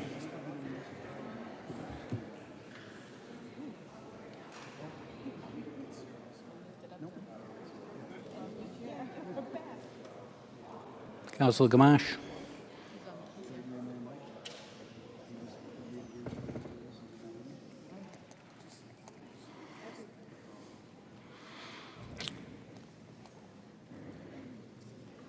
Okay, councilors, before our brief recess there, we had our presentation from Dr. Vidala, and I indicated a number of other folks that are here this evening that are available to also make contributions to questions, responses to questions you might have. Questions from the council? Council Gould. Thank you, Mr. Chairman. Through you to Dr. Vidala. Welcome, Josh. Glad to have you here. Question on pages 3 and 4, Central Administration. 2 and 3. No, 3 and 2 and. Sorry. All right. Well, anyway, on number 4. Council Gould, just so folks, just so councilors are clear, you're in the budget. I'm sorry, I'm in the budget submitted by Dr. Vidala. Thank you. Central Administration, $2,089,000, had a 15.5 or 16.5% increase. Is that your staff and your assistant supers and? So if you look at, thank you, Councilor, that is an excellent question. If you look at page 3, you'll see under central administration from staffing, there's a 1.5 reduction. So we'll have 1.5 less people in the budget. However, that large increase that you see is in the salary reserve line. So if you flip to, it's page 25, and I apologize, the font is very low. We have a very, very small font. However, there is a line for salary reserve, which, if you look all the way to the right, the difference amount is that big number, $1.785 million. That represents the placeholder for negotiations for all of our contracts that will increase. So you see a large budget increase. However, it's due to the anticipated salary increases that are not in each of those salary lines. So every 3 years when we negotiate the contracts, we have that line item in there as salary reserve, and we put it all in one line so that it's represented as salary, which will be distributed to all the employees in the district once the collective bargaining agreements are set. I hear you, but because I don't, it's a big picture and I can't get my head around it. I see in print, also on page 2, central administration increase of 24.7%, $3,743,185. I just can't get my head around how that number has grown and we have a cluster that we can't man. We don't have enough enough money for the teachers to keep the 5 clusters in the 7th grade? So primarily, there are 2 line items that see significant increases that are contained in that location 25. You can see in the detail on page 25, there's $1.785 million for salary reserve, and there's a $2 million increase in our health insurance. So our health insurance is contained in this district-wide central office administration location, this budget location. And so the $3.7 million increase comes from $2 million worth of health insurance and $1.75 million in salary reserve for all of our employees. And it just happens to be represented in this location. Dr. Vidala, Councilor Manning Martin requested your staff and the actual number of staff members and what they did for work. Were you able to supply Councilor Manning Martin that? So I was made aware of a request for job descriptions. Descriptions. For all administrators, which I have a binder. I did the best that I could. A conversation is always appreciated to understand what is an administrator. So I have all of what I believe you may think as administrators. I have the supervisor of transportation. I have all of the job descriptions in a binder. If there are any missing, I'm certainly welcome to provide them to the council. I received about 48 hours notice, so we did the best we could. So I have that. I can share it through Councilor McGinn. I only have 1 copy. That's not that. But I do have this binder here that has job descriptions that I can share. I just, I haven't had time to do copies for the entire council. But I do have a binder here that I can give to Councilor McGinn. Thank you. I don't envy your job. I don't even think I could have a concept of how to go about managing a school system. But the one thing I do have is I have a gut feeling, and I worry that we're top-heavy, and I think we are top-heavy.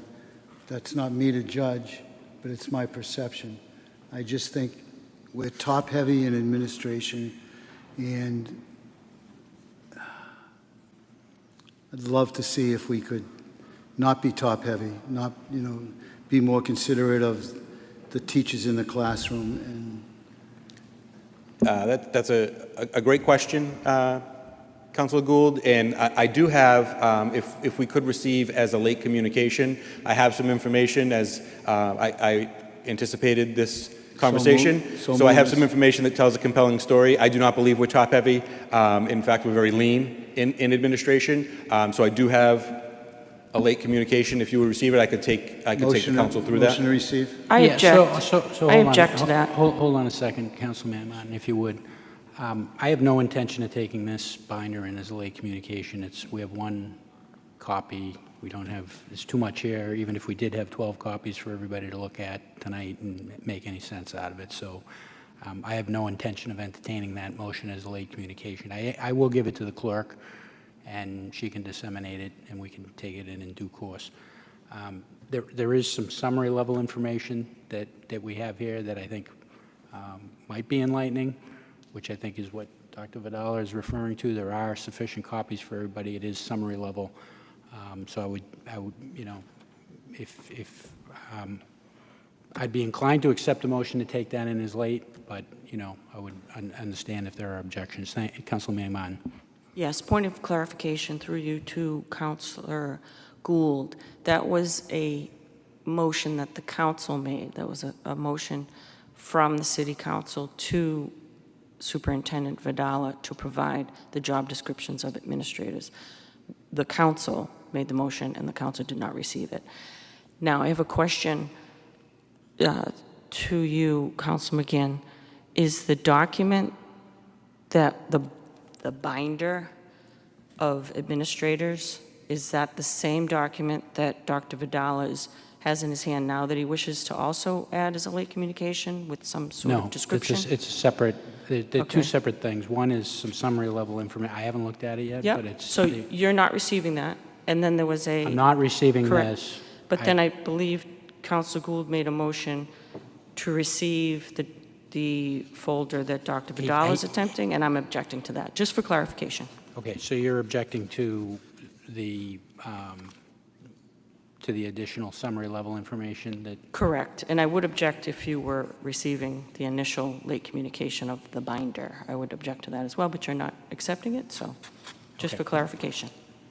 thank you, Council Manning Martin. So this is, we're not taking this in. It only, under the council rules, it only takes one objection to set aside a late communication. So you can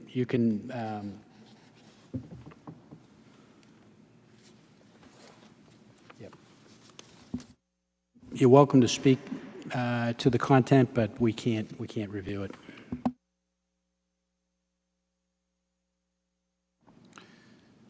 So, Mr. Chairman, do I still have the floor?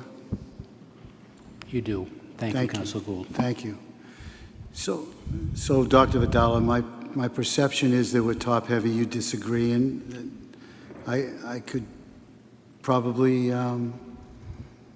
dig in deeper, and maybe I do agree with you, but at this point I don't. I need some convincing, and I'll open it up to the rest of the councilors, Mr. Chairman. Thank you. Thank you, Dr. Vidal. Thank you, Council Gould. Council Rosenau. Thank you, Mr. Chairman. Procedurally, how do you intend on moving forward? I know there are a number of people in the audience, and I know that you are going to request them to be able to speak. Me personally, I'd like to hear from the people that would like to speak prior to my questions to Dr. Vidal. But I guess my question to you, Mr. Chairman, is how do you envision this going forward procedurally? Procedurally, I was going to give everybody a cut at a first round of questions on the council and then open it up for those that are here to speak. That was my intent. Then I will yield until I've heard everybody speak, but thank you. Thank you, Mr. Chairman. Council Manning Martin. Thank you, Mr. Chairman. Along the same lines as Councilor Gould and Councilor Gamache have already briefly stated, and also reflective of the public comment at the school committee meeting during the budget process, the issue of top-heavy in central office was spoken to directly a lot.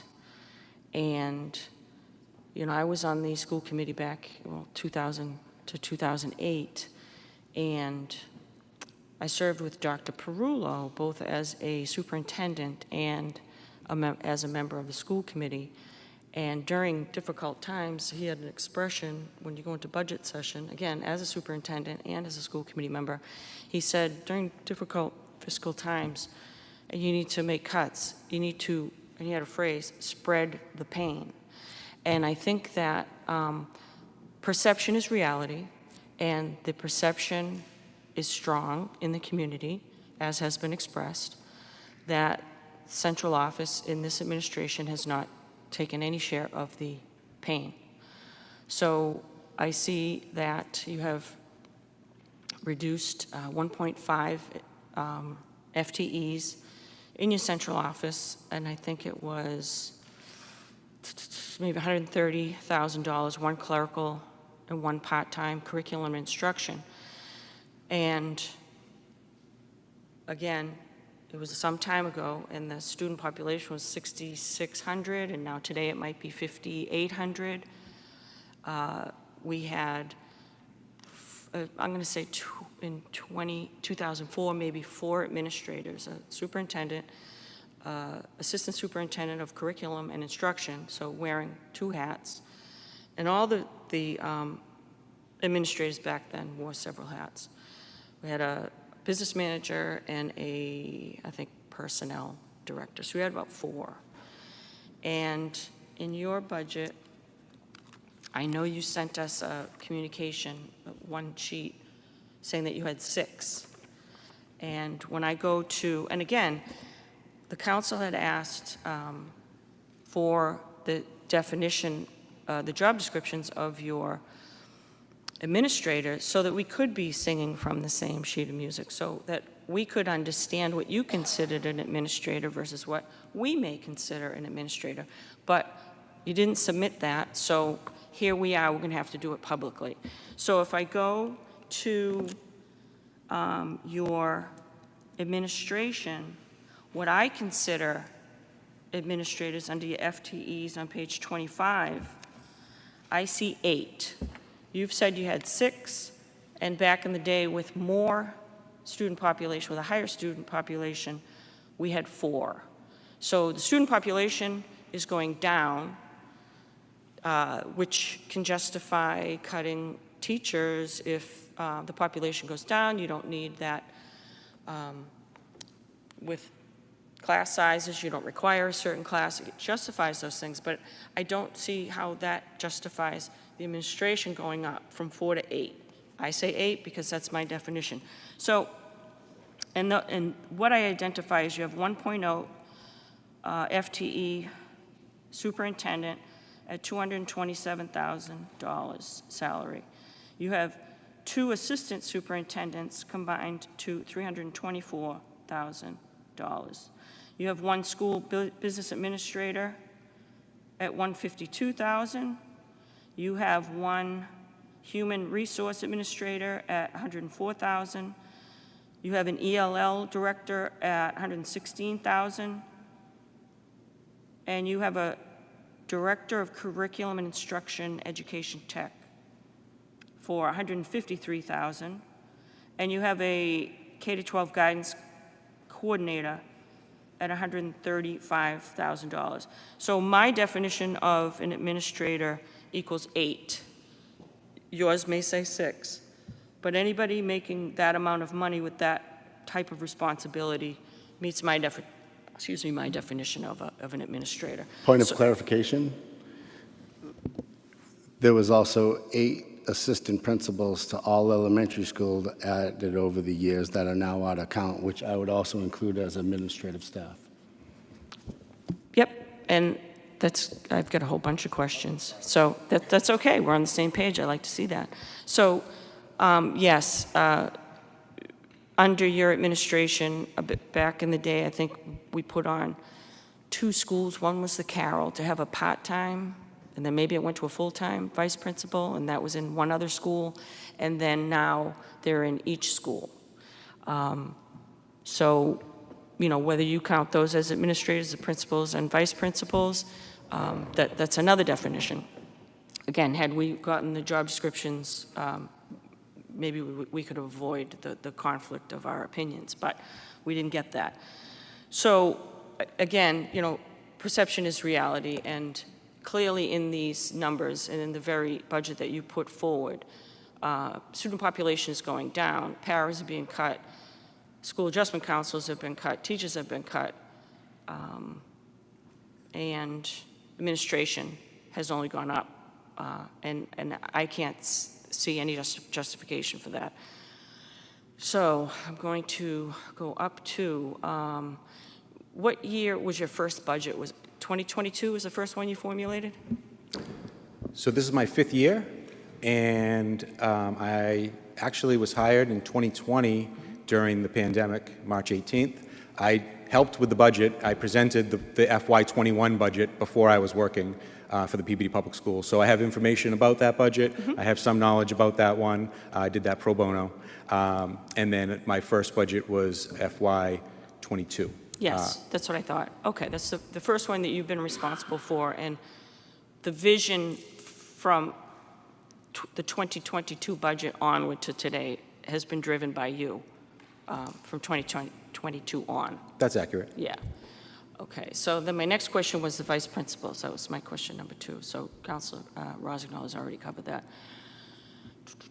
And the student population is down to 5,883 students, down from about 200 from 2018. Does that number include the out-of-district, or is that all in-district? That's inclusive of the 120 students out of district. Okay. And the Brown School had issues with, and I watched a lot of the school committee budget process. So the I picked up this, I believe, during that session. The Brown School had issues with ESSA reading, I believe, and they were on warning status, but has reading at the Brown School, has a ESSA staff been cut at the Brown?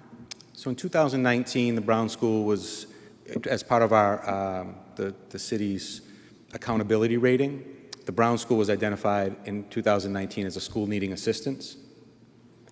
In 22, I used ESSER funds to bring in an additional interventionist.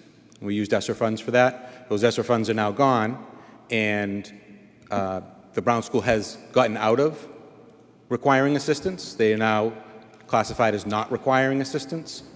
And so since that funding has dried up and they are now no longer requiring assistance, we have budgeted one reading teacher for every elementary school.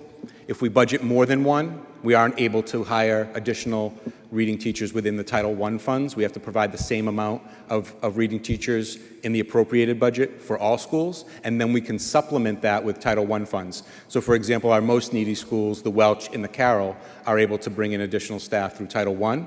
They would not be able to bring in that staff if the Brown School had a second teacher in the appropriated budget. We were able to use ESSER funds because it was another funding source, but we can't add that to the appropriated budget. Okay, because the Brown School has a higher than state average in high needs students and is well above the state average in special education. So I understand you had a funding mechanism, but to reduce that without thinking that the situation's going to creep back up. I mean, you saw it, you used ESSA funds to correct it, you corrected it, and I would expect it with those demographics to return rather quickly instead of being reactive, be proactive, and I'm hoping that you can fund it with the Title I or the resources that you planned to refund it. Next on I appreciate that. We do have 15 special ed teachers in the Brown School budget. Okay. Carroll School had 2 ELL teachers cut, and the Carroll School is well above the state average in high-needs student and low-income categories, and 3 times the state average in English language learners. So I don't know what could be gained by cutting 2 ELL teachers from the Carroll School. And I understand that some students will be returning to the center from the Carroll, but not to the degree of, say, 50, which would be two classrooms. So, there are approximately 100 students returning to the center school, and so there will be 2 ELL teachers at the center school next year. do all 50 of those, how many did you say were returning, 50? There will be 100 students returning. 100 students returning to the center school. I think the center school doesn't have those same demographics with respect to ELL, so are you leaving the Carroll School short in ELL No, we don't believe so. Right, because the center school's demographics with respect to ELL, I could be wrong, but I don't think it's anywhere near the Carroll.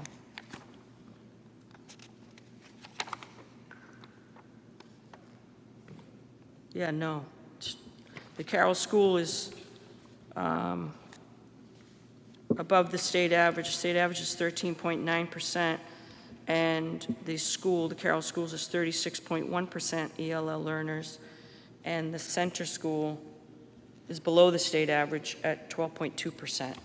So that doesn't seem to jive with me that you take 2 ELL teachers and send them to the center when they're below the state average and the Carroll is above the state average. I think you're leaving the Carroll School short on a significant need in ELL, for ELL learners. The Higgins is well above the state average in high needs students and at over 60%, and over the state average in low income, but we cut 5 general instruction teachers. And I don't believe, let's see, it's not due to enrollment because that has increased. So the enrollment at the Higgins increased, yet we cut 5 general instruction. In the high school, has similar demographics, and we cut English, math, 3 English, math, science teachers, and that total population increased as well. So things don't seem to be heading in the direction I would think that they would go. The population is increasing, and you're decreasing in teachers in some areas where there's a high need. Just a comment, if by all means, if you, okay. I had a question about each school budget carries special education para-teachers in their budget with a line item, but we also have a special education budget, and I'm just curious why all of that doesn't go under the special education budget, under the special education administrator to oversee those positions and budgeting. Why is that? So for the teachers, they are under the purview of the principal. So since 2019, before I arrived, this was part of the information that I had to show. We've increased by 50 teachers from 2019 until now. Of that, 21 teachers were special education teachers. So since I've been hired, we've increased, if you go back and you can look, and it's all public, if you look at the FY19 school budgets and you look at the number of special education teachers, it's gone up by 21. Almost every building has had an increase in special education teachers in that time period. We've also increased our number of counselors from 10.6 to 19. So we've increased 32 special education positions in the past 5 years because the need has increased. And in that same time frame, we've increased by 53 teachers. We've also reduced our administration by 11.0 administrators. So from central office, we have 6 central office administrators, and then we have people in Unit B, and some of them are district employees. But the way that DESE looks at central office, we have 6.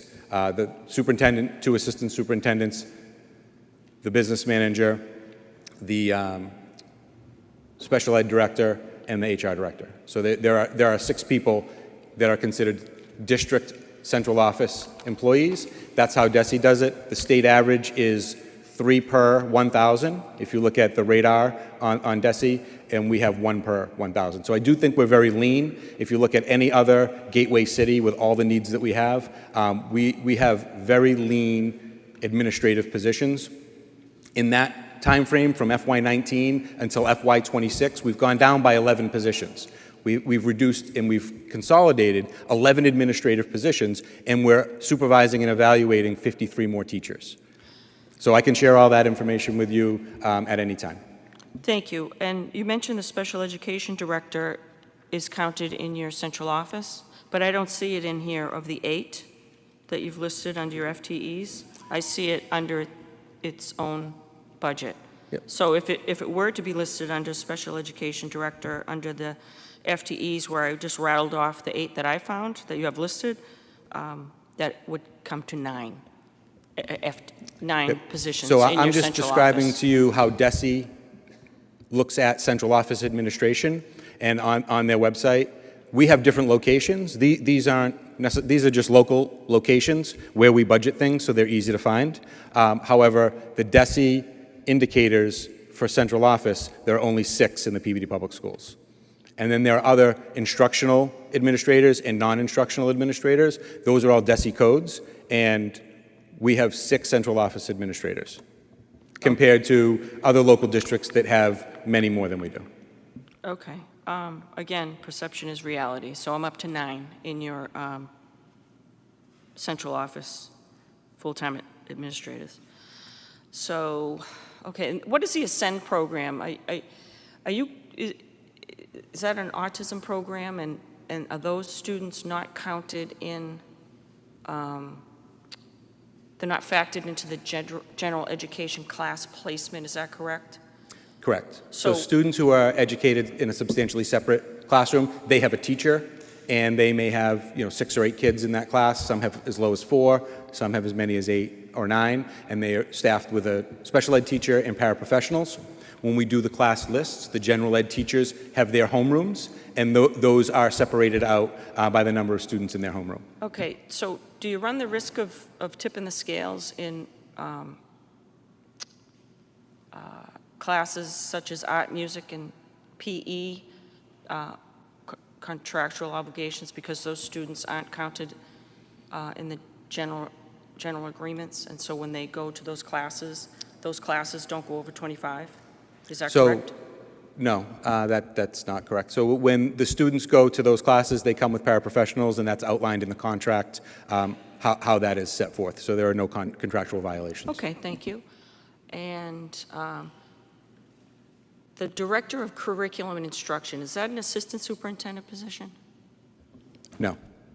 Okay, I'm gonna ask. That's a Unit B position. Unit B, okay, because that used to be the assistant superintendent of curriculum and instruction, again, when they wore more than one hat. FTEs, at the Higgins and the high school, back in 2020, combined FTEs was 316, and it dropped to 241 by 2022, and that was the year you made that budget. And then it gradually crept up back to 292 in 2025. How did it go from 241 to 292 FTEs? What is that, 51 positions in 3 years? Where are all those positions? What are they doing at the Higgins and the PVMHS? Like, why the huge pendulum swing with that significant increase in staff? So in FY '21, when we had the pandemic, city and school budgets were decimated, and there are a number of positions that were eliminated. We were able to restore those positions beginning in '22 when we received ESSER funding, and we were able to incrementally bring them back into the budget. So we were able to support our students through another funding source, not this appropriated budget, and we paid for a number of positions through that ESSER funding, and we did that systematically where we slowly integrated them back into the appropriated budget so that we wouldn't see a cliff. And so we've been able to support our students over the past several years, much of it through the appropriated budget, but we were able to supplement that through ESSER funding, and we were able to slowly bring them back gradually into the appropriated budget. Much of that we received one year a very large increase into our state aid of $7.5 million. We were able to use that to offset some of the ESSER funding that we were using, and now we have no ESSER funding, and all of our positions are back into the budget. Okay, so none of the, what you may or none of the potentially administrative positions that are in those 52 FTE increases at the Higgins and the high school? At the Higgins, there have not been any increases in administrators. At the high school, I believe a dean was added at some point in the past 5 years. Okay, so those are all teachers and one administrator? And counselors, paraprofessionals. Okay, okay. And the 25.7 FTEs that you have under your central administration budget, are they all over in Lowell Street office? I've never been in there. Can they all fit? Are they all in there? No, they're not all there. So the director of guidance is at the high school. One of the curriculum people has an office at the Higgins.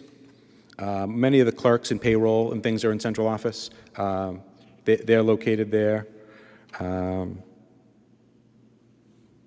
Yeah, for the most part, the majority of them are. There's a couple people who are located at specific schools because the nature of their job, they work with Unit A staff, teachers and counselors on a day-to-day basis. I believe I'm winding down. I just have a few more comments. Have you had any discussion about, Councilor Marsh had mentioned, any discussion about consolidation with the city side, with the tech department, the legal departments? Have there been any of those discussions for savings and consolidation? I have not been part of any conversations about IT or legal services consolidating across the city. I will say that the legal services, we do have the city solicitor who provides a lot of our legal services. Then we have a special ed counsel that specifically works with that. So I think that it is important to have an expert in that area. We haven't had any discussions about IT or legal services, though. Okay, thank you. The rent for the administration building, have you explored with the mayor and the school committee relocating offices to, say, the Kylie or another publicly owned building to get us away from the $105,000 a year rent from a private owner and out of a triple net lease that holds the taxpayers responsible for all operating expenses, taxes, property insurance, maintenance, and repair costs? Has there been any discussion of Yes, we have. getting out of that? Yes, so I believe when the public safety building comes online, there would be an opportunity to move some city offices to that location, and the school department central administration could move to Allen's Lane. It's one potential. It's not definite, but that is an option. That'd be one potential to move. How many bodies are over there? Because you have administrators and you have clerical, I would imagine, over there? Yes, approximately 20, including the payroll and the accounts office. So approximately 20 individuals. And 20 would fit in the new building, the new public safety building? No, the old building. We're going to renovate it and put new administrators in a building that needed repair? It's one option not to pay rent. So like I said, that has been a discussion to go into a city-owned building, similar to the Kylie, which would need repair as well. Yes, yes. But the And the third option would be Kylie's been sitting empty for some time. Yes. And a third option would be if we could save a portion of the high school, the central office could go to the high school in the existing portion, and then the new building could be housed for students and staff there as well. So there are options that we're exploring. Certainly something that is something that we would like to do. I'm glad to hear that. Thank you. I'm glad you're having those discussions and are open to coming up with a solution to save the taxpayers from that agreement.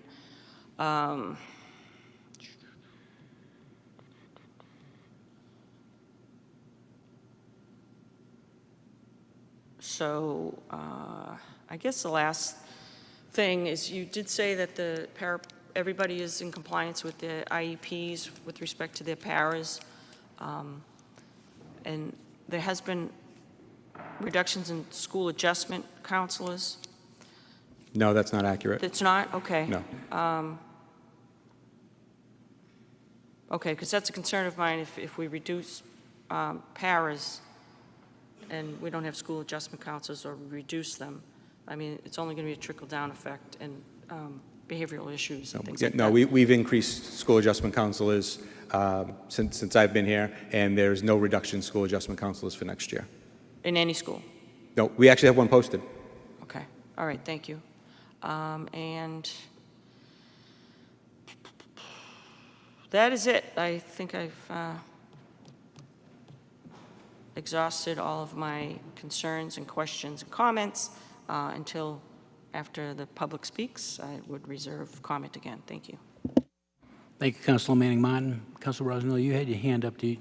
Was that just for that point of clarification to Councilor Manning Martin, or did you? I'll be brief. I agree with a lot of what Councilor Manning Martin said, and I agree with a lot of what Councilor Gould said as far as I do think we're extremely top-heavy. And I said that last budget, and I said it the budget before. One of the things that I would recommend is putting more aides in general classrooms and definitely reducing and I'll even say overhead of administrators. And that's a drum that I've beat the last 2 years soundly. So to be honest with you, we have 3 options as a council.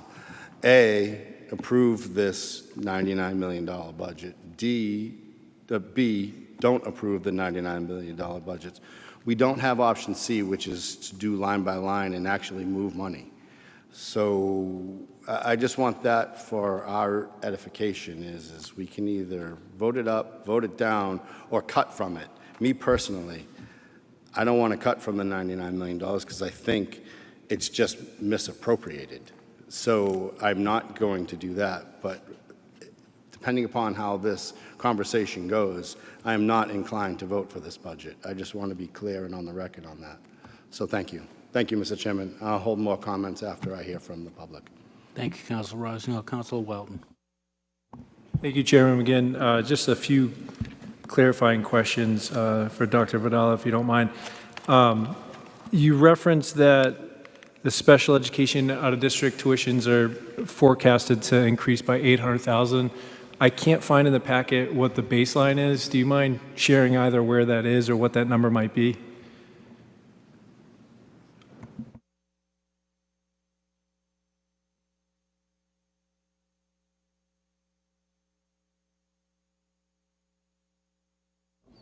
Okay, so if you go to page 21, okay,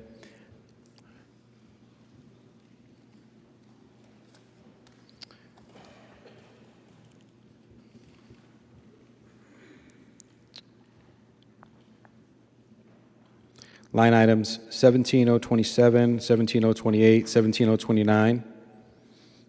These are out-of-district costs. My original proposal included 10% increases across the board because we know that that is what is going to increase. So we had about $800,000 in increases. And then we had applied for some extraordinary relief through circuit breaker. And so at our May 27th budget meeting, we were given notice that we will receive $691,000.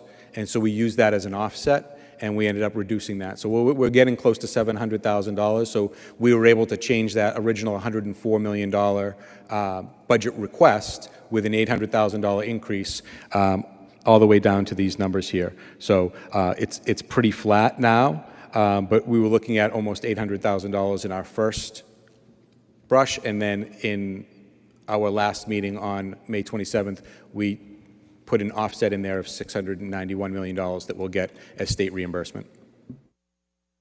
Great, thank you for clarifying that. And just to make sure I understand correctly, so the ballpark total on those lines is roughly about $8 million. Am I understanding that correct? Yes, and, okay. and we're looking at probably close to around $12 million with all in, because we do get circuit breaker reimbursement for some of those out-of-district tuitions. Yep. So between what is appropriated and what is and what will be included in that, we'll see about $12 million. Okay. All right, thank you. And I understand the cost of education is the cost of education, and particularly for students with high special need considerations, and I certainly wouldn't advocate for trying to be more efficient where students need that level of support. My question, I guess, and I don't know that you can really answer it, but I guess I'll just like theoretically pose it. Like, are we constantly assessing where the investment in our district, if there's more of a robust investment in our district, particularly in special education, could that be a cost savings, you know, where $12 million on an outlay from the school district is pretty expensive?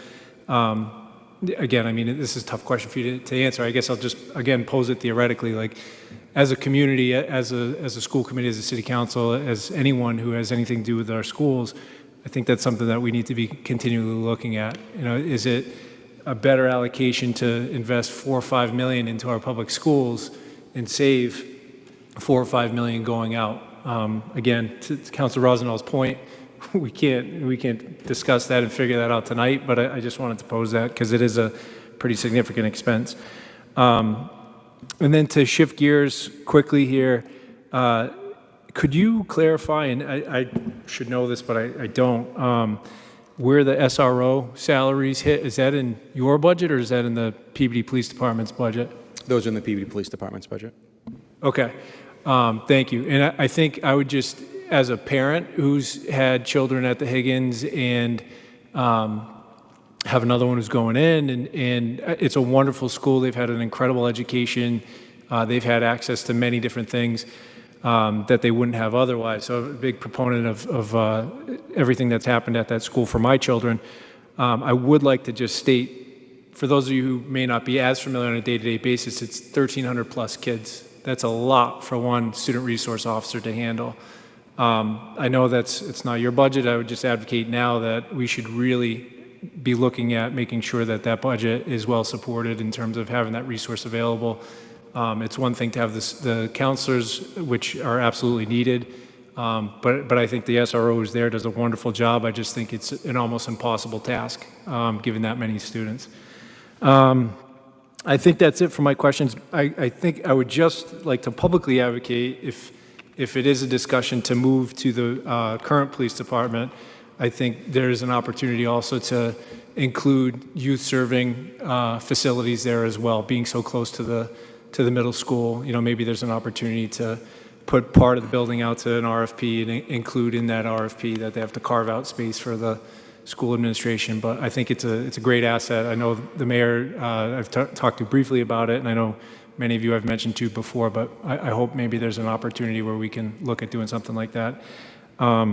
That's it for the questions. I appreciate you clarifying that for me. Thank you. Thank you, Councilor Welton. Councilor Peach. Thank you, Mr. Chairman. Through you to the superintendent, the demographics that we have in the budget, I just want two clarifying questions. The schools that have preschools, are the preschool kids included in those demographic numbers? That's a great question. These numbers are pulled directly off of the DESE website. Sometimes they calculate the numbers a little differently. I believe it's just K to 12. Okay. And for the McCarthy School, because I'll get into like a really specific issue I have with the budget. So their ELL population is now listed at 27.3%, which is consistent of what it was last year when we had the shelters open. Well, the shelters are closing. Do we have an idea of how many of those kids are remaining in district, and specifically the McCarthy School District? Because prior in FY24, it was 5.9%, was just a significant difference in ELL students. Yes, and you'll notice the ELL teachers went from 0.2, oh, I'm on the wrong page. Yeah, they went from 0.2 to 2, which made sense with the increase in the population. But. Yeah. And so as the shelters are closing at the end of the month, students are being relocated. Some of those students will still return to the Peabody Public Schools if they haven't found fixed and adequate housing. Some of them have found housing within the city of Peabody, and they will remain enrolled.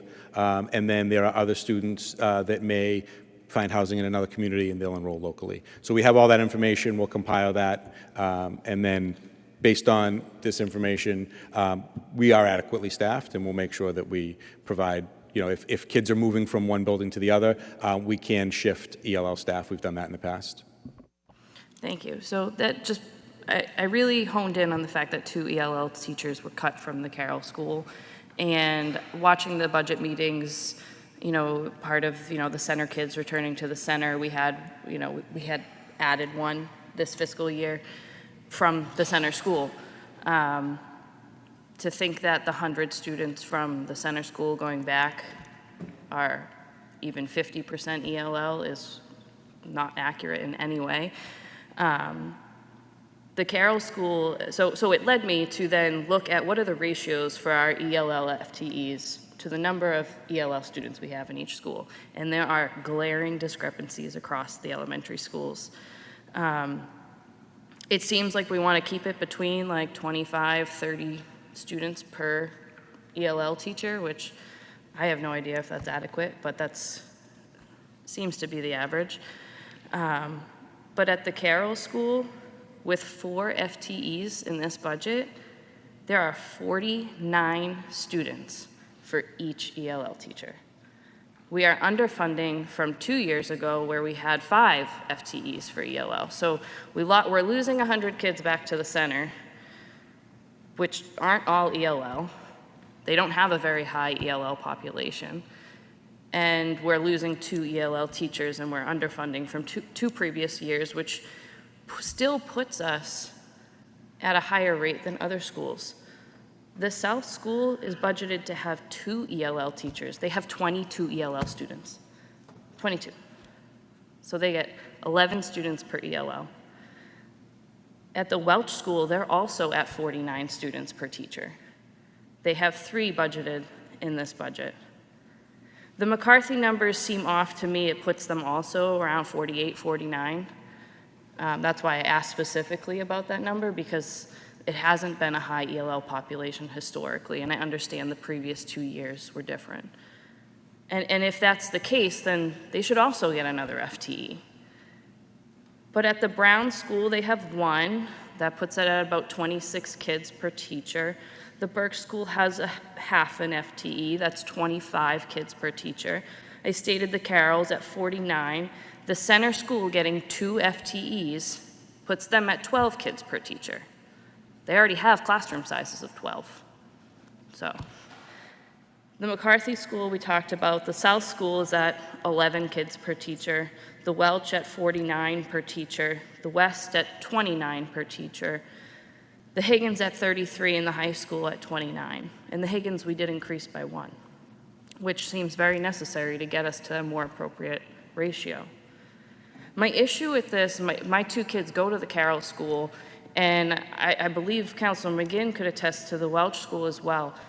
Because the population is so high, there are kids who speak Portuguese and Spanish and English, and they're being relied on to help the kids that come in with no English that are just starting off. We have such a transient population that, and you know this, I know you know this, that we have kids coming in and out, and they're joining 4th grade, and they can't speak any English because they just came to the country.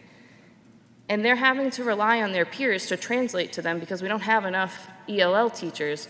And at the Carroll School, at least, we're blessed with several staff members who speak Portuguese, which is a large language in Ward 3. But it's not fair for the general ed teacher to have to step away to translate everything for the student that is ELL, simply because our ratios are not equitable across the district.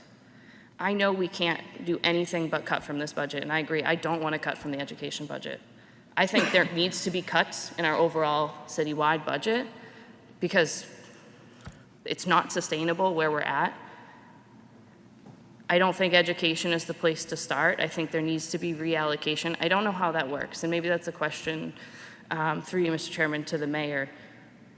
If the council votes this down, does this go back to the school committee? Can these reallocations be made? I mean, I have several other questions I do want to hear from the public, but I really wanted to hone in on the fact that I specifically looked at the ELL ratios across the district, and we're, in my opinion, relying on the fact that the 2 schools with the highest ELL student population, because they're the highest, they also have students that are multilingual, and those students are being relied on. I've watched it happen to translate to kids that are considered ELL students. That's not fair for their education. It's not fair for the new student who's ELL. It's not fair for the other students in the class, and it's not fair to the teachers.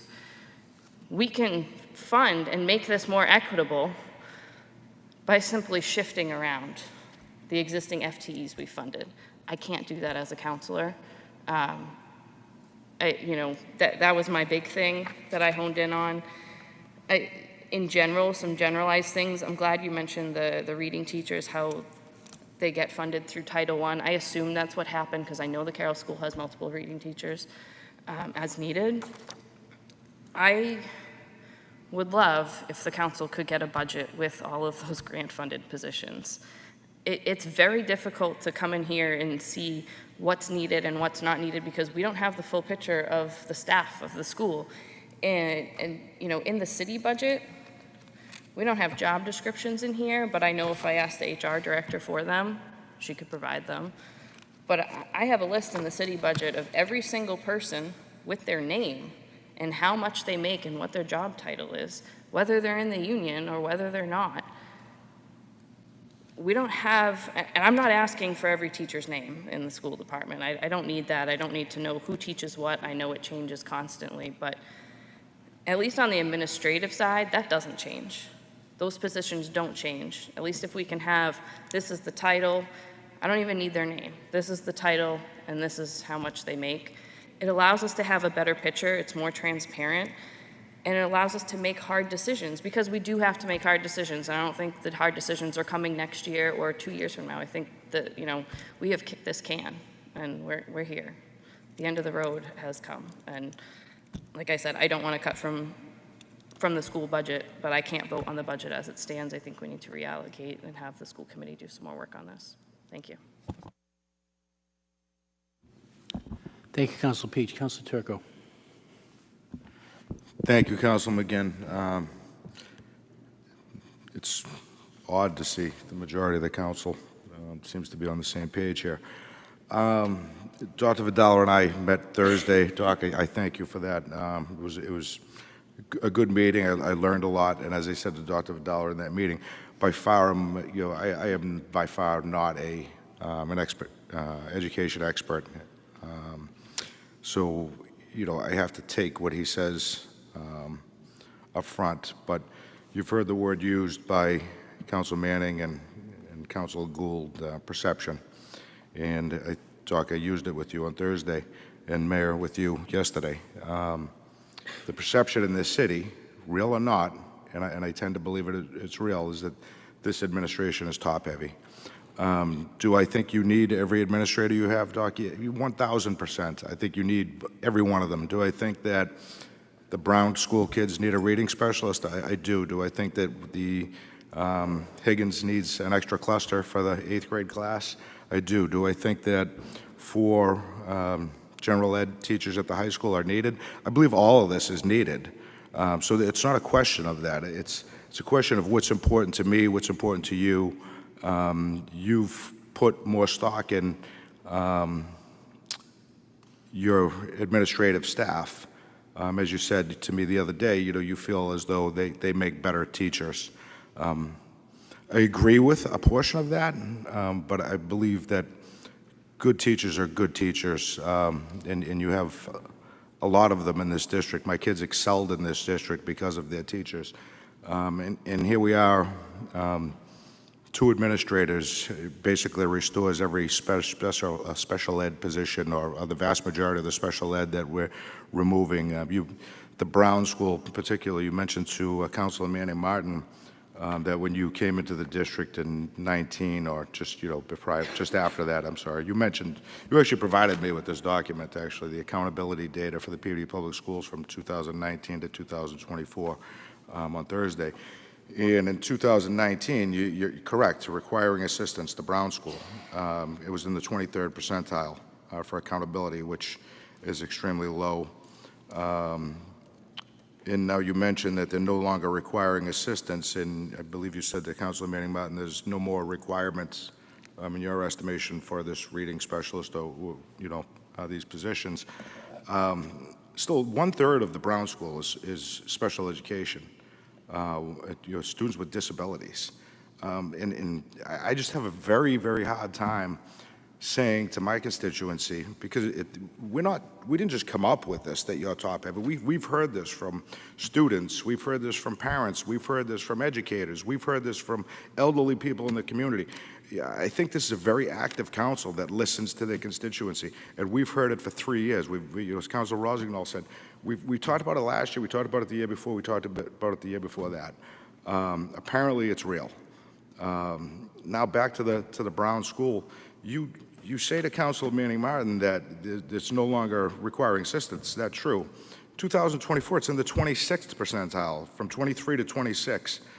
So your administrative adjustments that you claim are supposed to make teachers better, or they haven't had a great effect, and specifically at the Brown, but in other areas too. So you went up 3% at the Brown. It's at 26. If you use comparable school districts provided by DESE in this analysis that you provided, it is the second lowest of any elementary school in comparable districts at 26%, at the 26th percentile. And yet, there's the assertion that we can make a cut there. We can't. So great, it no longer requires assistance. So we leave 1/3, I think there's 360 kids roughly at the Brown, 120 of them have autism or some other disability, and we're going to make a cut at that school. That should never happen. These are our most needy children.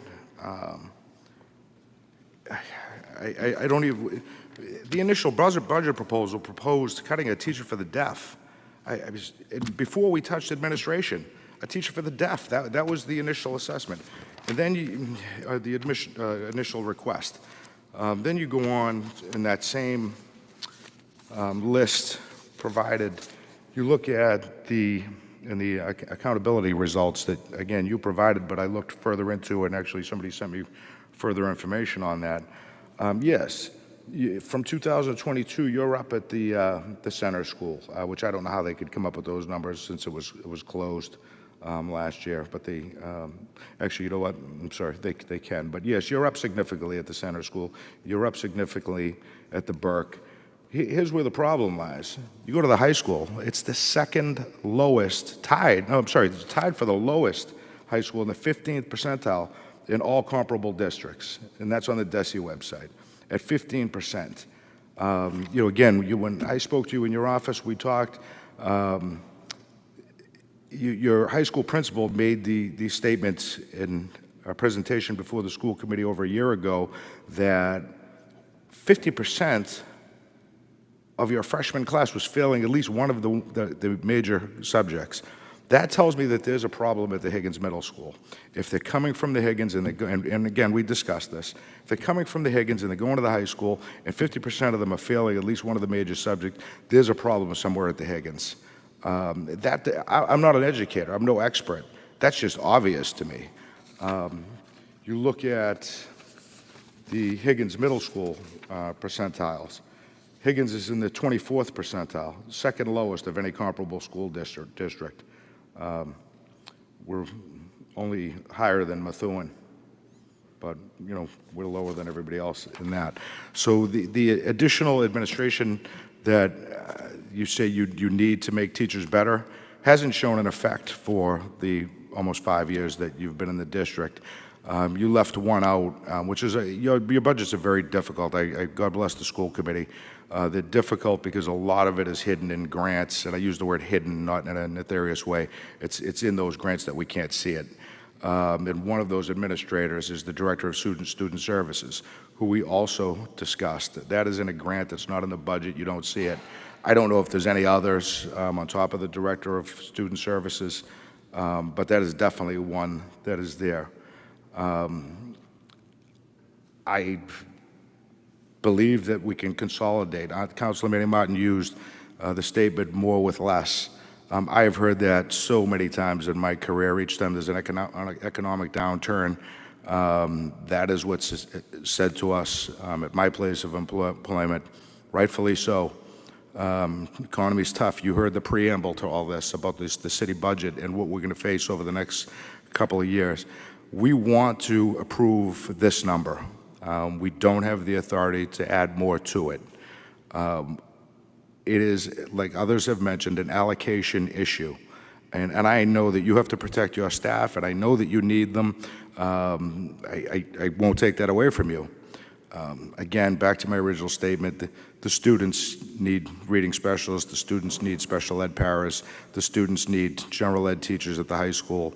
I choose to make that my priority over that stuff. And I honestly, I think we could create a mess here. I think we could honestly, if 6 of us vote no on this budget, it could be a little bit of a mess to clean up. And I'm willing to face that mess because it's that important to me that we allocate these positions or this money in the right location. And we haven't. And, again, you all know me.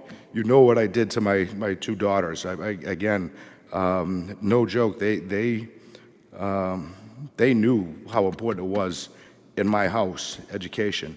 If it's important in my house, it's important in everybody's house. And I'm not going to be that hypocrite that says, I wanted the best for my kids, but, I could afford to cut special ed, and I could afford to cut ESL, as Councilor Peach mentions. You talk about the Carroll School, 600 kids. I realize you have a slight reduction this year. 600 kids at the Carroll School. That's why you've heard it from almost every councilor here. It is essentially a middle school at 600 children. Nothing should ever be cut from that school. The high school and the Higgins, they have multiple administrators at those schools, deans, house deans. You have a principal and assistant principal at the Carroll School with 600 high needs kids that probably, what was the number, 50, how many kids don't speak English at the school? Council Peach? We're projected at about 200 for the next fiscal year, but it was about 235 this year. 235 children that don't speak the English language as a first language. I just went to a career fair. It was a great career fair with Councilor Hockman was there with me. School Committee Hockman was there with me. And it was amazing to me, the Albanians, the Dominican and Puerto Rican community, the Brazilian community. It is a melting pot of this city at that school, and there are 600 of them to maintain. And there's even the suggestion of a cut there. I'm proud of the school committee for restoring some of those cuts, and I don't mean to sound condescending to the school committee. I think they did a nice job getting what they could get back, but it wasn't enough. And I think they came very, very close to doing what we need to do tonight and demand that an administrator or two is relocated. I have so many more questions, but I know the public is here. I reserve my right to come back and ask those questions, and I'm going to defer on the rest of it. Thank you, Councilor Turco. Councilor Manning, I know you've been patient. I'm going to come back to you.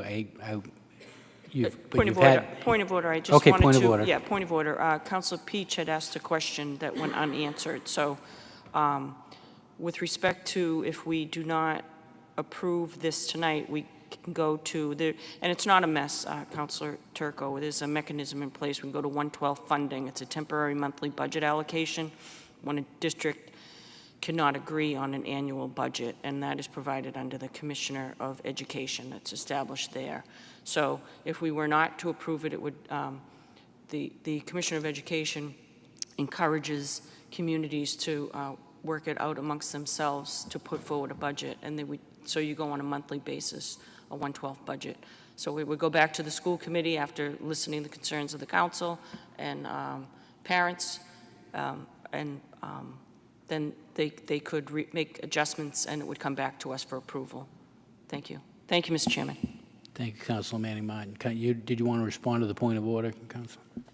Thank you. Through you, Mr. Chairman. Councilman, when I said we could create a mess, I'm under the assumption, and maybe somebody can answer, that if we were to vote down this budget, that we would revert to the 2025, the current fiscal budget, correct? Or do we revert to 1/12 of the proposed budget before us?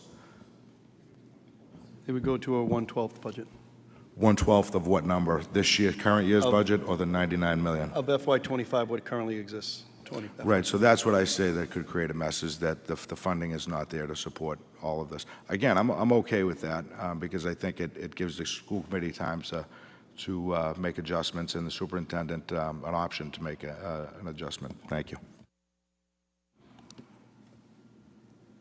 Yeah, we also are not obligated to take a vote on this tonight, so we could table it and provide the mayor an opportunity to go back to the school committee and rework some things. So that is an option as well, short of taking a definitive vote this evening. Does any other councilor want to comment before Councilor Daigle? Thank you, Mr. Chairman. I'll try to be brief. Before Councilor Gould spoke, the first thing I had written down was top-heavy. I think that is the trend of the night. I'm not going to beat it to death, but I do need convincing on that topic. My question through you, Mr. Chair, to Dr. Vidala is about the center school. And I don't remember when it was closed last year that we saw a savings for it closing. Now I'm just wondering, and if there's a breakdown and I missed it, I apologize, what makes up this $2.25 million cost of reopening the school with less children in it? If you have that, or you can summarize. Sure. So if you go to page 7, nope, I'm sorry. 8 is the center school. So that total budget there is about $2 million. And there are additional positions for specialists that are included in the performing arts budget, some that are included in the PE budget, special education people that are in the special ed budget that are performing services that might not be in this budget. So it's about 2.25 was the original proposal. That did include a team chair that we cut, and it did include an assistant principal that we cut as well, which could represent $250,000. So it's about $2 million here, but the original proposal of $104 million before cuts was about 2.25. Okay, so in the presentation that says 2.25, that doesn't, that, you didn't include the cuts in So that was how we got to 104. All right, and because we're not saving any faculty by children leaving other schools, reducing those class sizes, I would think it's the same number of students, so ideally it should be a wash. It's a little less efficient. So when we relocated everyone, we did save 6 or 7 positions through attrition and through efficiencies. This is a little less efficient, but the total budget costs about $2 million. Okay, thank you. I know at some point in time when we were talking about not opening the school, it was because of equipment. I don't remember this expense coming up about reopening it. I think that might have been a bigger conversation for everyone to have at the time if we knew we were going to be over the budget and then it was going to cost us this amount of money to reopen it. Obviously, you know, I'm an advocate for keeping it open. It's just, it's a lot of money and I just can't wrap my head around how that translates, but. No, absolutely. I mean, when we brought this up in January and February, these numbers were on the table. They were presented. There is a strong desire from many people in the community to open the center school, and we support that. And it is at a cost. This budget is $2 million. That doesn't mean that if it was closed that we would save a full $2 million. We might save a little bit of money, but we would not necessarily save the full $2 million. But we didn't save any money last year when it was closed. We saved about $1 million. Okay, so I'm hoping that will offset any supplemental that we might be looking at that hasn't come up. So, all right, well, thank you. I am having a hard time. I want to support all of you, all of the teachers, parents, students, but I think there is some kind of compromise that we're looking at tonight. So, thank you. Thank you, Councilor Daigle. Seeing no other councilors that want to comment at this juncture, I'm going to open it up to the public comment. Just if you want to come up to the podium one by one, just state your name for the record, please. And when you're, I know you know this, school committee person Beverly Ann Griffin Dunn, but for others' edification, when you get up to the podium, there's a button on the microphone, so you hit the button, you'll see it turn red, and then you can speak. Otherwise, Councilor Turco is going to have to keep standing up and pushing the button for you. Thank you, Thank you, Ms. Councilor Dunn. McGinn. And thank you, Council. Actually, I'd like to speak to you as the Peabody representative to the Essex North Shore Agricultural and Technical School. You had numerous questions tonight, and I just wanted to shed some light on some of the information that you have and some of the questions you brought forward. One of your questions was about the increase in the budget, that it's a $938,837 increase. Much of that can be attributed to the increase in the number of students that we have attending Essex. Last year, we had 410 students enrolled, and this year we had 451. Those students resulted in a per pupil cost of $15,327. That's an increase of 5.2% over last year. Last year's per pupil cost was $14,500. If you multiply it out, you'll find that that's an increase of, and hang on a second. Oh my goodness. Figured it out. It's 638,000 out of that 900,000. The other 300,000, I'm sorry, I'm working around numbers here. The other 300,000 is based on the increases in the cost of education, pensions that we have to cover. Essex North Shore has to pay for the Essex Aggie pensions still, and for just the regular expenses of a school district. One of the other questions that you folks came up with was, can we limit the number of Peabody students that attend Essex North Shore? No, we can't. Essex North Shore is very unique. It is the only vocational school in the state that was created not through a regional agreement, but by the state legislature. The rules for Essex North Shore were put in place by the legislature. And because Peabody merged with Essex Aggie and with the Middleton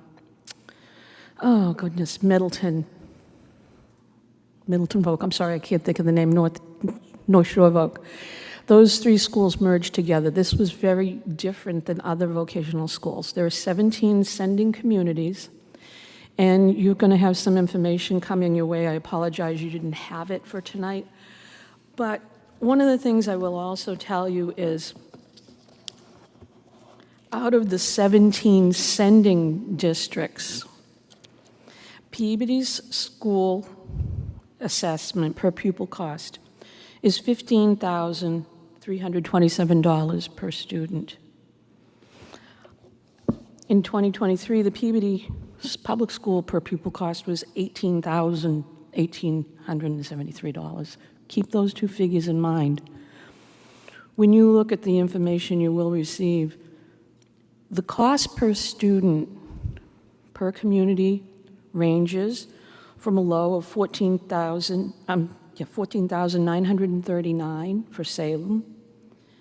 We are next, $15,327.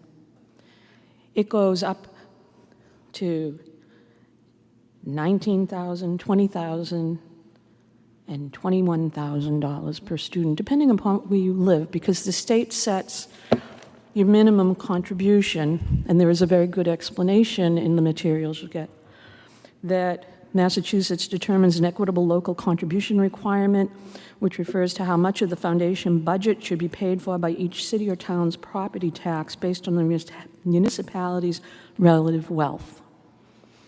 That tuition cost is given to Essex North Shore based on a state formula and based on the value and the wealth of Peabody and the other 17 sending communities. I also, you probably saw me on my phone, I was using my calculator. I also just want to give you some percentages, just so you know this. Everyone's concerned because so many kids in Peabody are going to Essex North Shore. We are the biggest sending community in the district.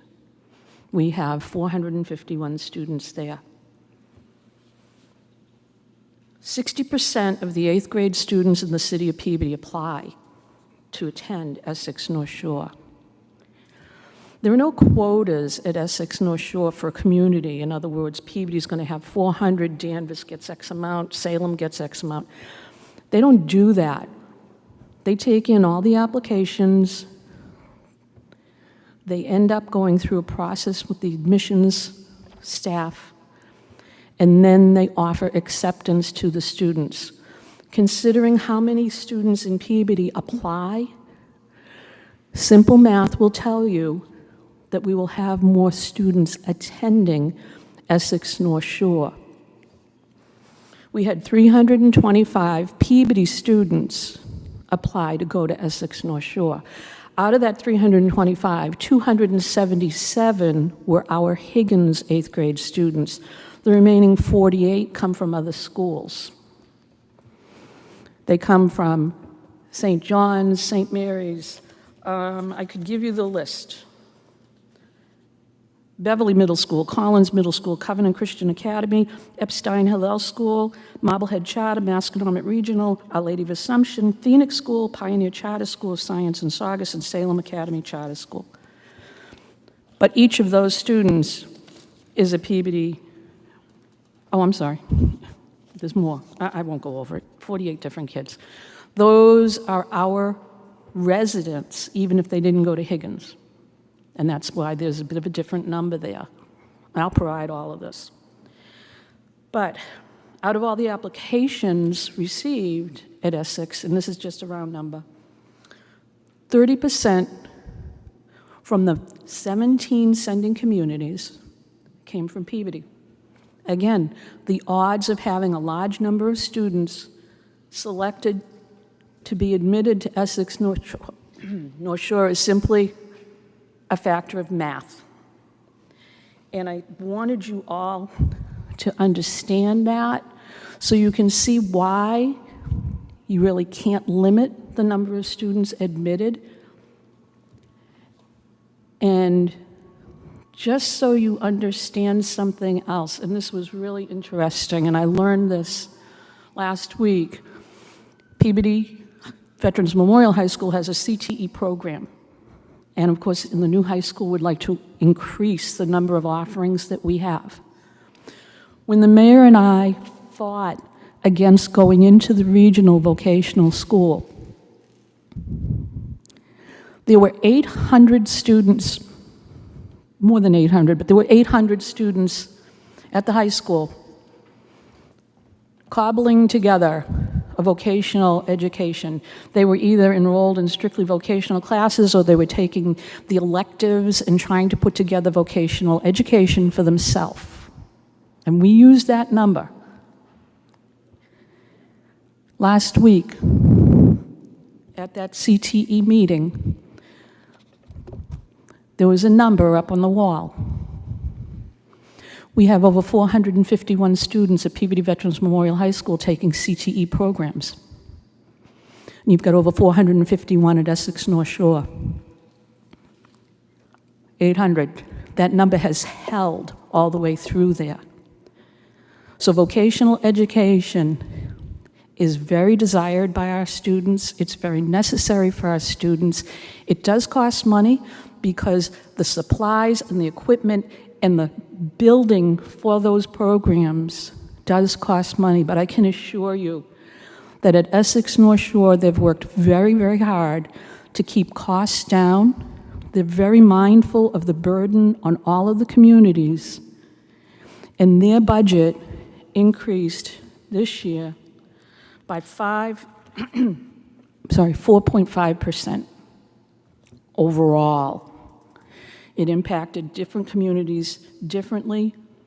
It did result in an increase of the money Peabody has to pay. But we are, Essex North Shore is the, let me give you that information. I'm sorry, can't find it quick enough. Third least expensive vocational school in the state because of the hard work that they perform, cutting, and seeking grants and funding from donations and grants, in addition to state funding, in addition to school support from the communities. So I hope that answered some of your questions, and I thank everybody for letting me speak. Thank you very much.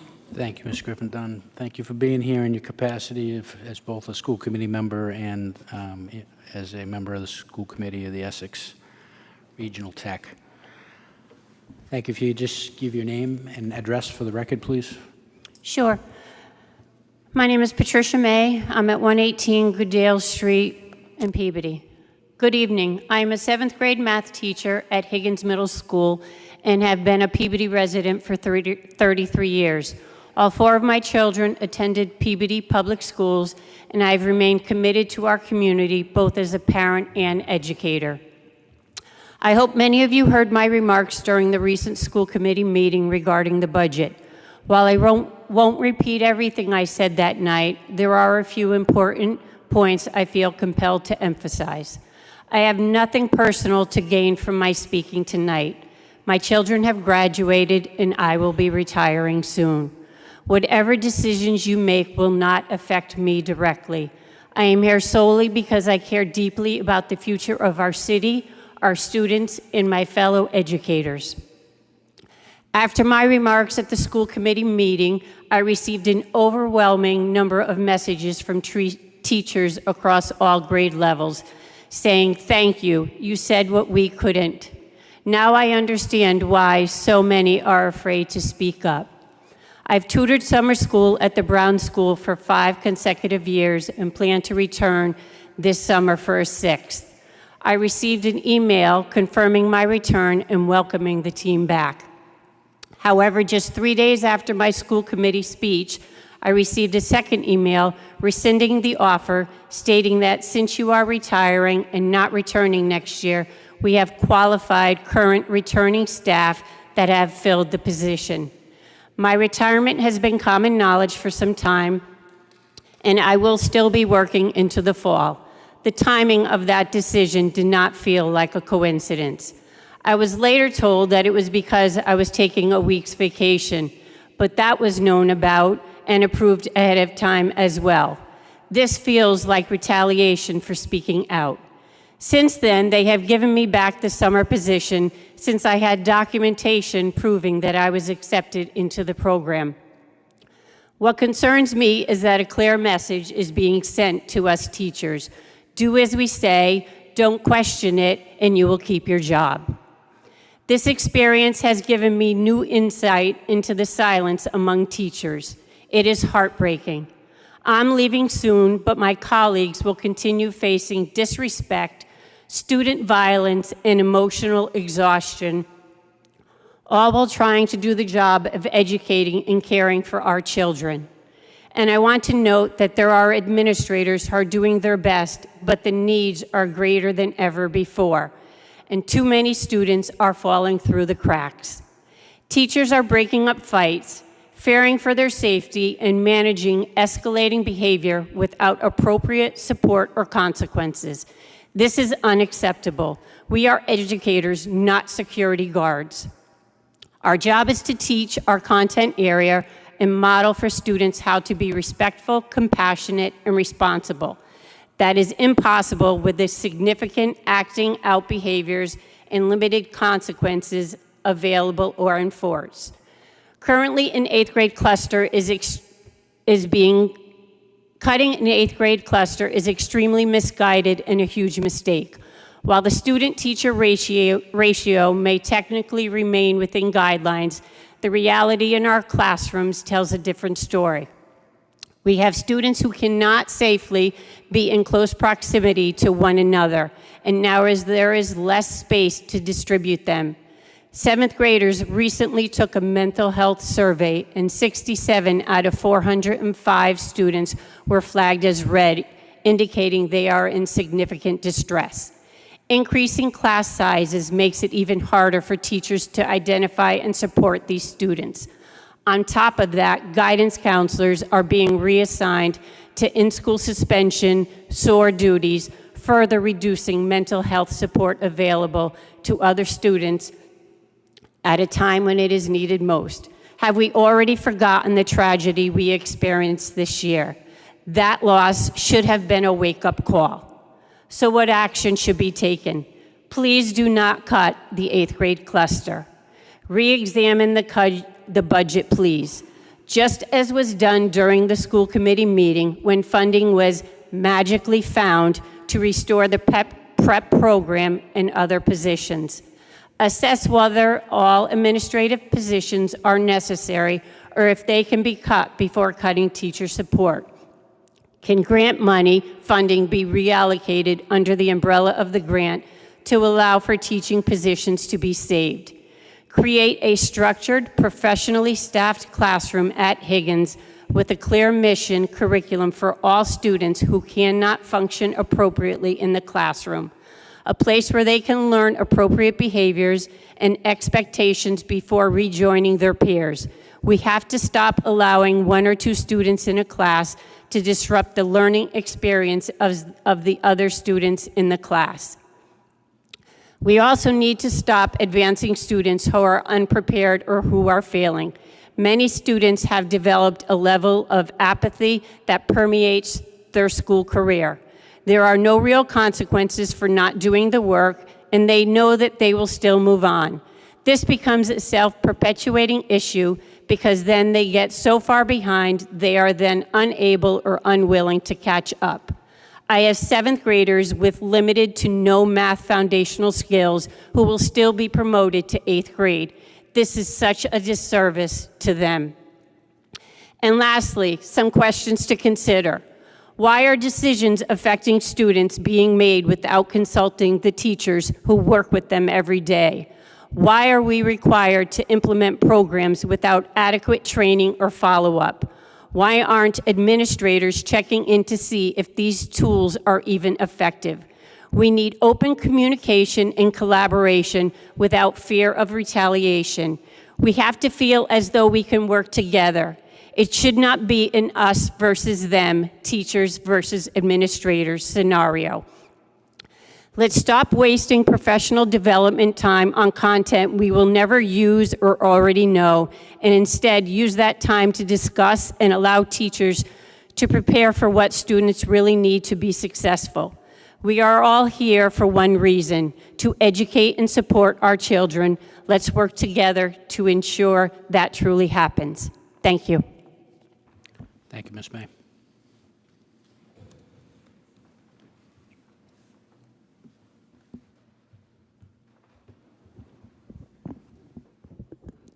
Hi, my name is Mayor Betancourt and members of Peabody City Council.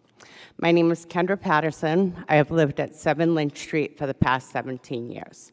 Before that, I lived at 9 Lynch Street, my childhood home, since I was 6 years old.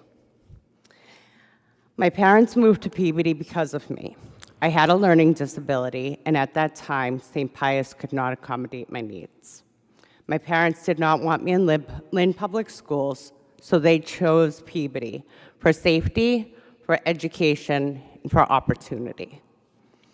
Now I can say with absolute certainty that same reason is why families are leaving Peabody, and it's why they're leaving the school system. Parents no longer trust that their children are safe, supported, or prioritized in the city. That trust has been eroded by a system that refuses to adapt, refuses to listen, and refuses to lead with transparency. Let me be clear, parents and caregivers are not just advocates. We are the frontline defenders of our children. We are also the taxpayers funding every department and every initiative in this city. We are the people that elected you to serve. We are not passive. We are not naive, and we are certainly not managed. We are here tonight to make one thing unmistakably clear. We are demanding full transparency. No more delays, no more deflections, no more closed-door decisions. When news broke that the budget was facing deep cuts, we started paying closer attention. Then came the tragic death of Jason Bernard. And Mayor Betancourt, you didn't want the public looking too closely at that. You didn't want the scrutiny of the decades of unchecked bullying that have plagued our schools. So you pivoted. You redirected the public's attention. Look back to the budget. Don't look here, look there.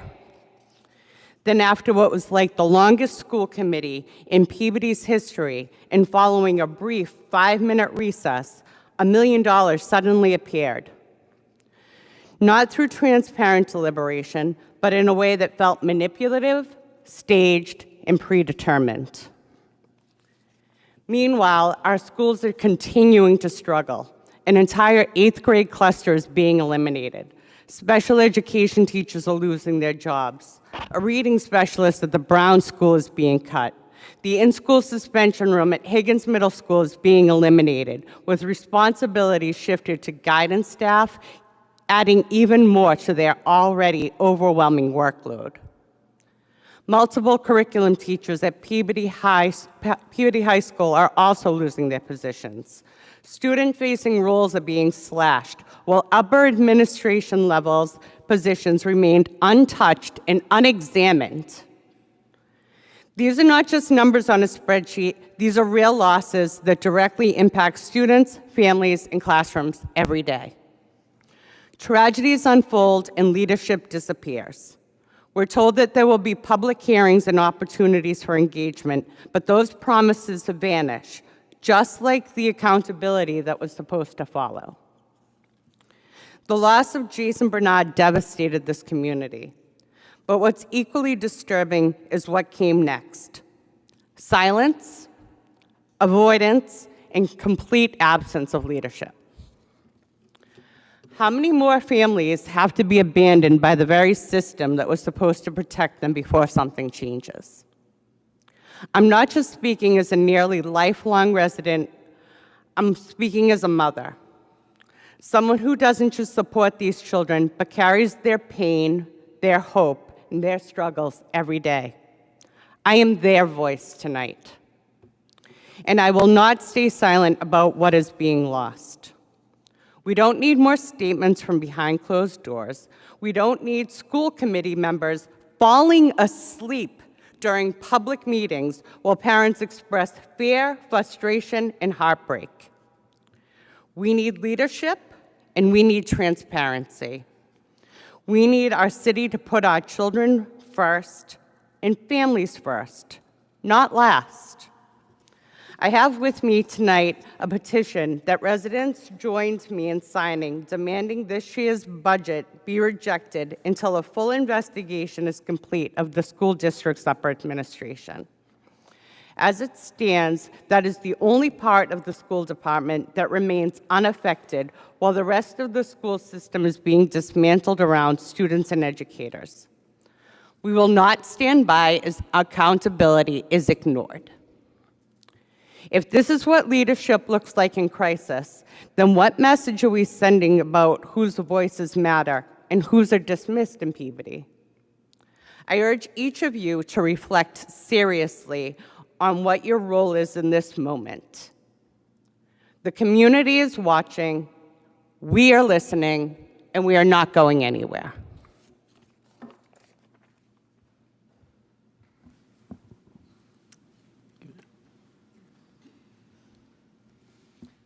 Good evening, or good night, I should say. My name is Liz Mover, and I live on Goodridge Street. I'm asking you tonight to vote no on this school budget due to the misappropriation of funds for positions and for our students. I'm speaking to you at this moment as a mother of 2 middle school boys who are on IEPs. I have many concerns about the proposed budget. The 6th and 7th grades have 2 co-taught clusters. This came as a result of students being successful in this model. My son started middle school when the model was introduced, and I was told the plan was for the 8th grade to eventually have 2 co-taught clusters. There's currently 1. However, last year, the school committee opted to not fill the special education positions needed to implement a second co-taught cluster for the 8th grade. And now this school year, the school committee has voted not to only increase the co-taught model, but to actually decrease the clusters from 5 to 4 in the 8th grade. The reason given is that there's 50 less students in the incoming 8th grade next year. By reducing clusters, the class size increases. Dr. Vidala reported during a previous budget hearing that the class sizes will increase from 19 students to 23.75 students for the next year's 8th grade. I have grave concerns about the decisions being made at the Higgins Middle School. I'm concerned that the school committee is making decisions based on financial concerns only and not what our students need. There's power in data, and I'm curious where that data is to support the ability to cut the 8th grade clusters from 5 to 4. Aside from being told there's 50 less students next year, we have not been provided any data. However, there is MCAS data available to parents. While I recognize it's a flawed measurement, it's the only data the families have access to. Looking at 2021 seventh grade ELA students, only 35% of those students were meeting or exceeding expectations, meaning 65% of our students were not meeting expectations. Fast forward to 2024, and the seventh grade ELA MCAS showed that only 29% of students were meeting or exceeding expectations, meaning 71% of our students are not meeting expectations. Think about that for a minute. 71% of our students are not reading, comprehending what they read, or writing at the level of a seventh grade student. We went from 35% to 29% of students meeting expectations despite the interventions provided post-COVID. Seventh grade math MCASs in 2024 showed 28% of students were meeting expectations. That means 72% of our students are not meeting expectations. Eighth grade math in 2024, 63% are not meeting expectations. Based on the data readily available to students, I'm not seeing anything that supports cutting class sizes, and I'm confused and concerned where this budget proposal is coming from. I'd actually argue that the data supports increasing supports. Next, I'd like to take a moment to mention the proposed elimination of the in-school suspension teacher at Higgins. This room is also known as the SOAR program. The proposed budget calls to cut this position and have guidance counselors share the role of this teacher on top of managing their student caseload. Given the recent events in our district, I'm not sure that I need to say more, but I will. A guidance counselor should be a safe person and a safe place for a student who is struggling to go to. Having the guidance counselors manage the SOAR program not only puts them in a challenging position of being a disciplinarian, but has a high likelihood of making them not a safe, trusted person for a student who's struggling. The district recently promised families to address the mental health challenges of our students, and it seems to go directly against that promise. Our students need better support and deserve school to be their safe place with trusted adults. Next, I'd like to shift gears. As many are aware, I'm also the president of the Peabody Special Education Parent Advisory Council, otherwise known as CPAC. Normally, I'd have my vice president here speaking with me. However, she had another commitment, but we did work on this next section together. Throughout the school year, and especially during the budget season, CPAC has raised many concerns. Concerns have included cutting para support, as well as hearing from families and staff that the lack of paras are causing children to miss out on their IEP services, such as inclusion time. We've heard from numerous families that their children are struggling with reading, and yet this budget proposed to cut a reading specialist at the Brown School. Yet once again, this goes against the MCAS data that we have. 75% of third grade students at the Brown are not meeting expectations, ELA expectations. And 76% of fifth grade students at the Brown are not meeting ELA expectations. As you can imagine, these numbers go much higher for students with disabilities. So CPAC's confused why we would cut a reading specialist at this time. CPAC has brought forward concerns more than once about the district's administration structure. I had questions on how to interpret data. I reached out to Pam Millman, who previously worked for DESE, and she was able to guide me on the right websites to find data. We recently did a comparison of Peabody DART districts, which are districts like ours according to DESE. It was discovered that most districts operate with a single assistant superintendent. In cases where there's two assistant superintendents, those districts typically do not employ separate directors for special education or student services. Those responsibilities are consolidated under the assistant superintendents.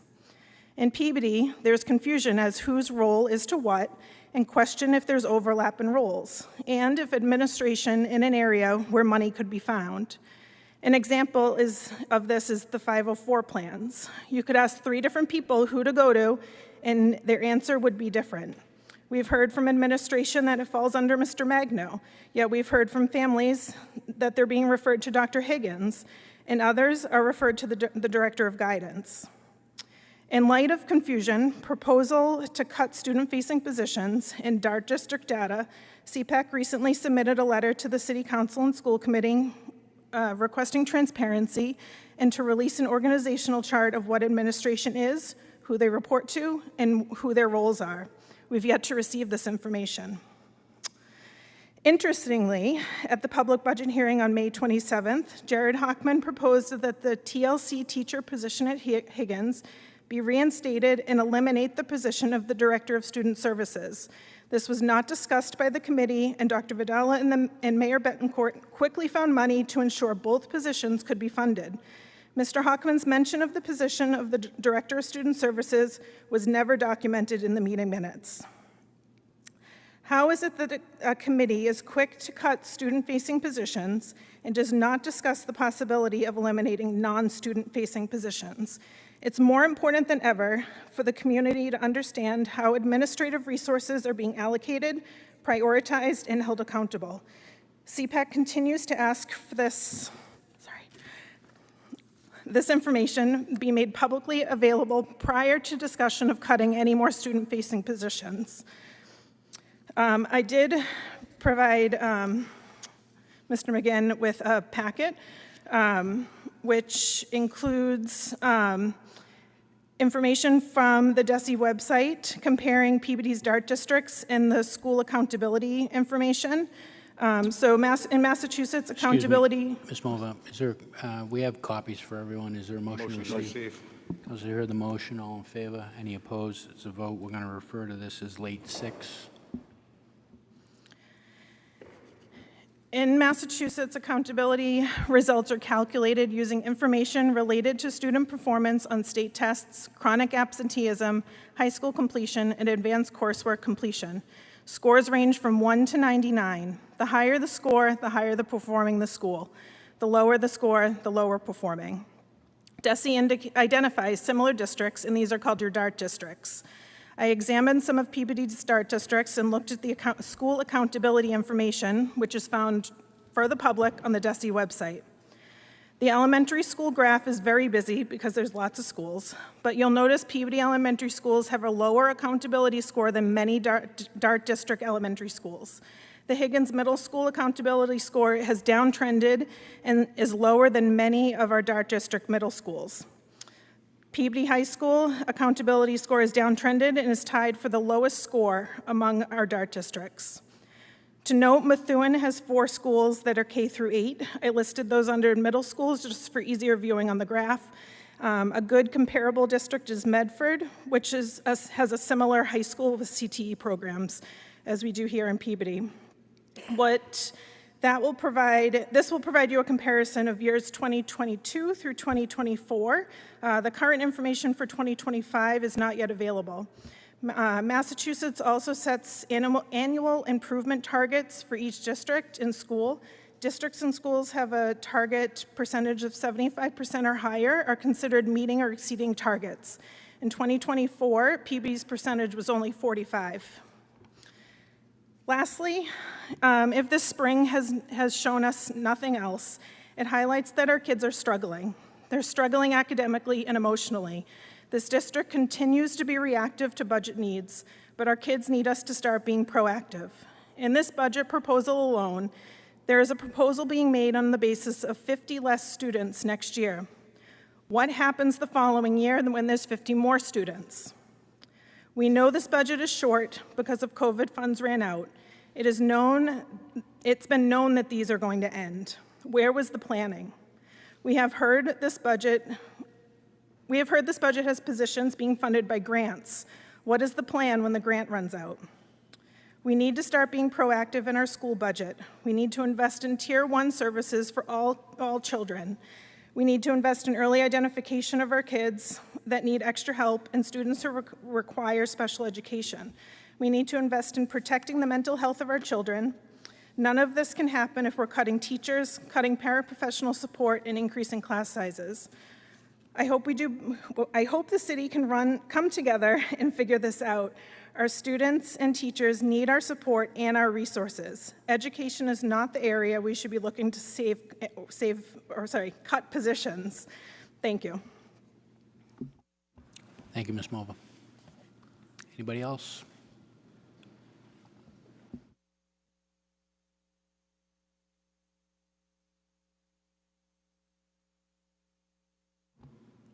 Good evening.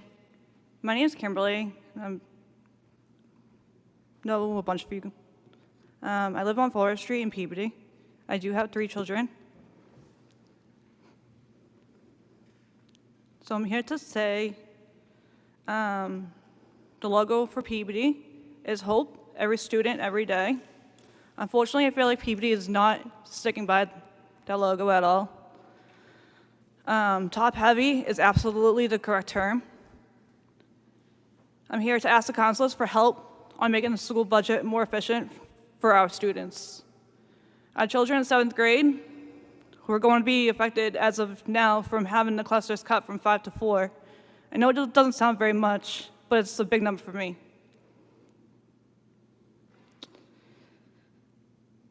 That's like 3 to 4 extra kids per classroom. And like I said, I know that doesn't sound like a lot, but it is. It's 16 extra kids per cluster. Some kids need to be in smaller classes. Some students can't learn in big classes. They need to be more one-on-one time with the teachers or paras. Well, a class is approximately 45 minutes, so that's roughly about 2.5 minutes per student. And that's not even counting like the fact that some of these students do need more space. They feel like they're too crammed. Some students are suffering from emotional behavioral disorders, and that has been more prone to get into a fight and lose control of their mood, etc., where they already have their need to be in like safety plans and everything in schools. Cutting class sizes are one of the worst things you can do for the mental health.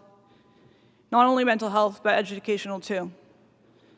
Did you know suicidal rates for adolescents is on the rise of 8%? That's only suicidal. That's not even the kids that are attempting. Sorry. That's not even the students that are attempting or being admitted to the hospitals or any other programs to get this emotional support. Don't even get me started on the counselors.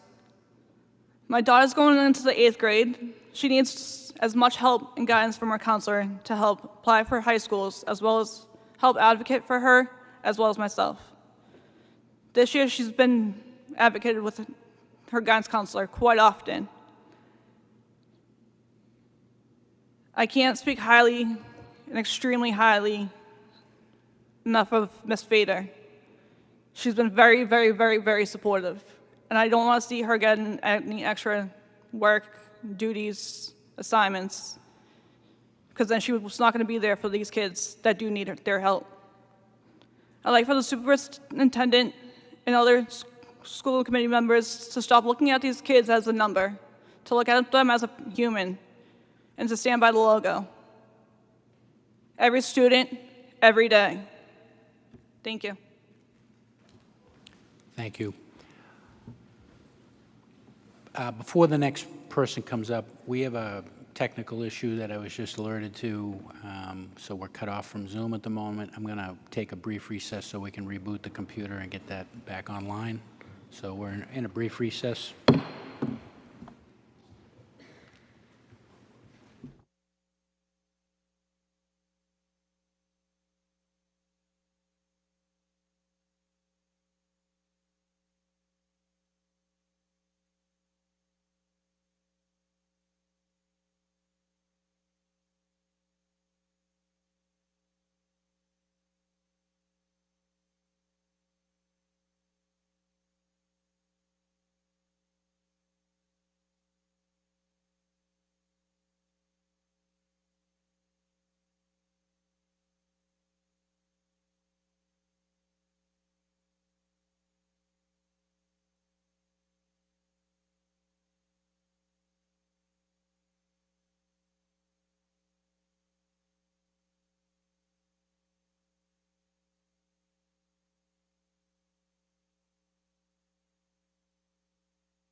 test, 1, 2, testing.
Councilors, if you could please take your seats.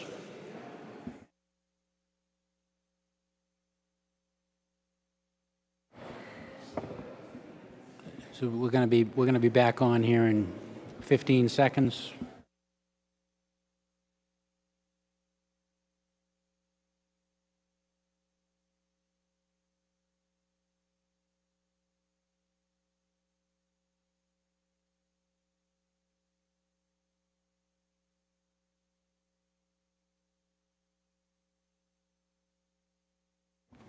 Councilor Turco.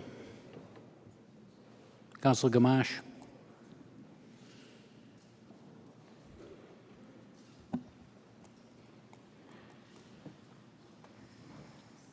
All right, so before our, we're back on Zoom here, the technical issue's been resolved. Were there any other members of the public that wanted to comment? Anybody else? Yes, thank you. If you could come up to the podium.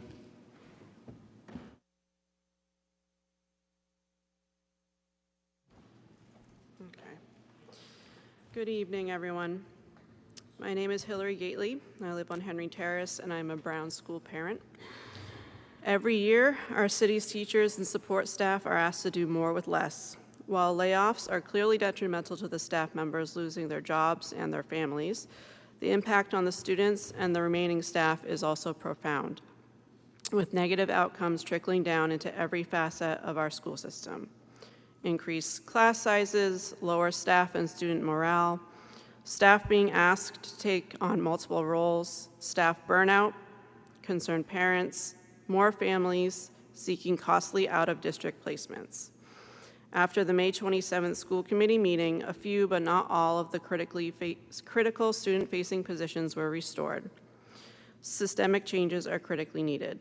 Increased staffing, services, and support for our special education students is critically needed, or more students will go out of district. The needs of the school will not decrease if staff is decreased. The opposite will happen. Substantially more support for the students, who are the heart and soul of this matter, is vitally needed.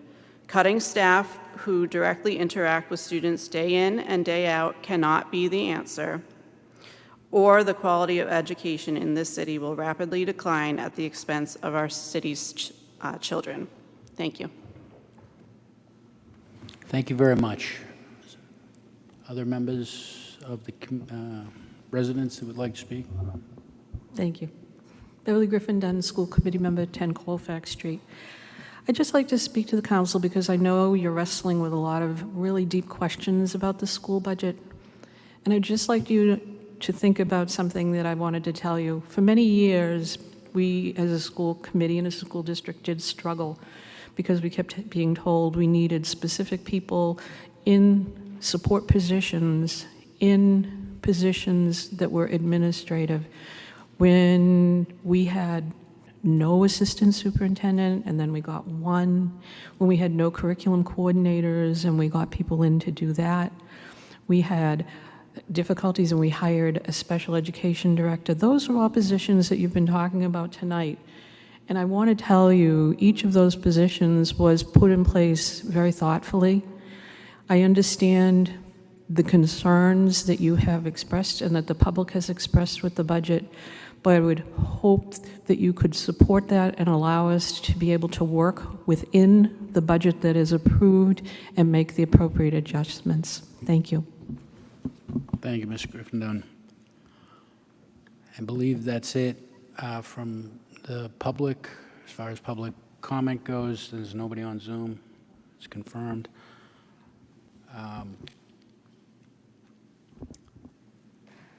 So, Mr. Mayor, there's been quite a bit of feedback. We're not under an obligation to take a vote tonight. There's been some questions asked about what the consequence of a no vote is. The no vote on the school portion versus a no vote on the overall budget are two different things. So the mechanisms that aren't automatically set in motion, so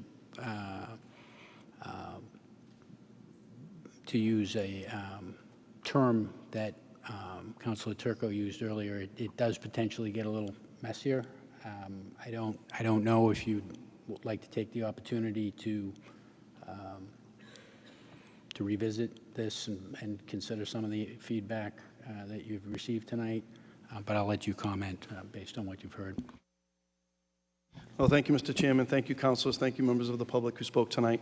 Yeah, I think a lot of information was provided, a lot of important questions were raised and things, and certainly a no vote would lead us to look at potentially a 1/12 budget at the current fiscal year 25 numbers, which is, I believe, what would happen. And I don't think that would solve any of the issues that were raised tonight, and I think that would make it a little bit more difficult for all of us. So what I would suggest and ask the council to table the motion, table the committee meeting, and allow the school committee to reconvene and have some discussions based on some of the feedback that was presented today, and then bring it back to the school, bring it back to the full council in an appropriate time frame. I think that would be, benefit to everybody, and see what we can do in that with that period of time. Thank you, Mr. Mayor. Councilor Rossignol. Thank you, Mr. Chairman. Just for clarification, the district typically has a second chance to pass a budget, often in June, with potential cuts to programming services if the first attempt fails. So there is, you do not move to a 1/12 budget on the first go-around. There is actually a second chance for a revisit of the budget, according to the DESE website. So if there was a no vote taken this evening, the school committee, the superintendent would have the ability to come back with a different presentation. They would have a second chance. If it failed then, that's when it goes to the 1/12. That's when the state would get involved. So just for clarification. Yeah, thank you for that, Councilor Rossignol. I just point out that the laws governing in the Commonwealth for towns and cities are different, and I'm not sure what you just cited is applicable in the city. I'm looking at the law that I know relates to the city process under which this was submitted to us. And it's less cut and dry from what I look at. So I appreciate the fact that people are making some quick checks on this, but it's perhaps a little less black and white than your quick lookup made it sound. Personally, I'd like to provide the mayor the opportunity that he requested here. Yeah, Councilor Gould. I'd like to make a motion to return the budget proposal back to the school committee. So move, Mr. Chairman.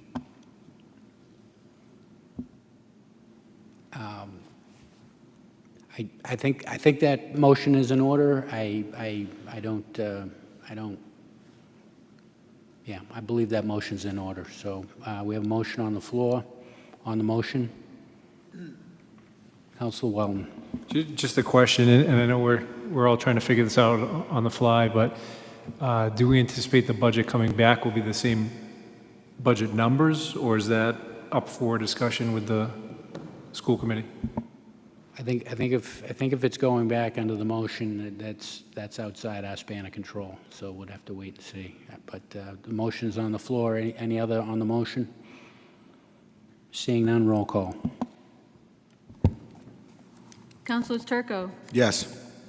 Peach. Yes. Gould. Yes. Gamache. Yes. Higgins. Yes. Manning Martin. Yes. Walton. Yes. McGinn. Yep.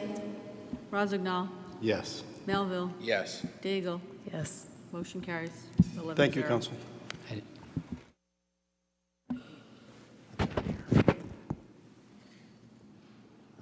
It is getting fairly late, and I think it would not be wise, we're nearly 4.5 hours into this, to start on the enterprise budget, so I think we're going to push that to, that presentation to the beginning of the meeting on Tuesday, the 24th. So with that, I'd entertain a motion to recess. Motion to recess. Councilors, you heard the motion. All in favor, any opposed? It's a vote. We stand in recess.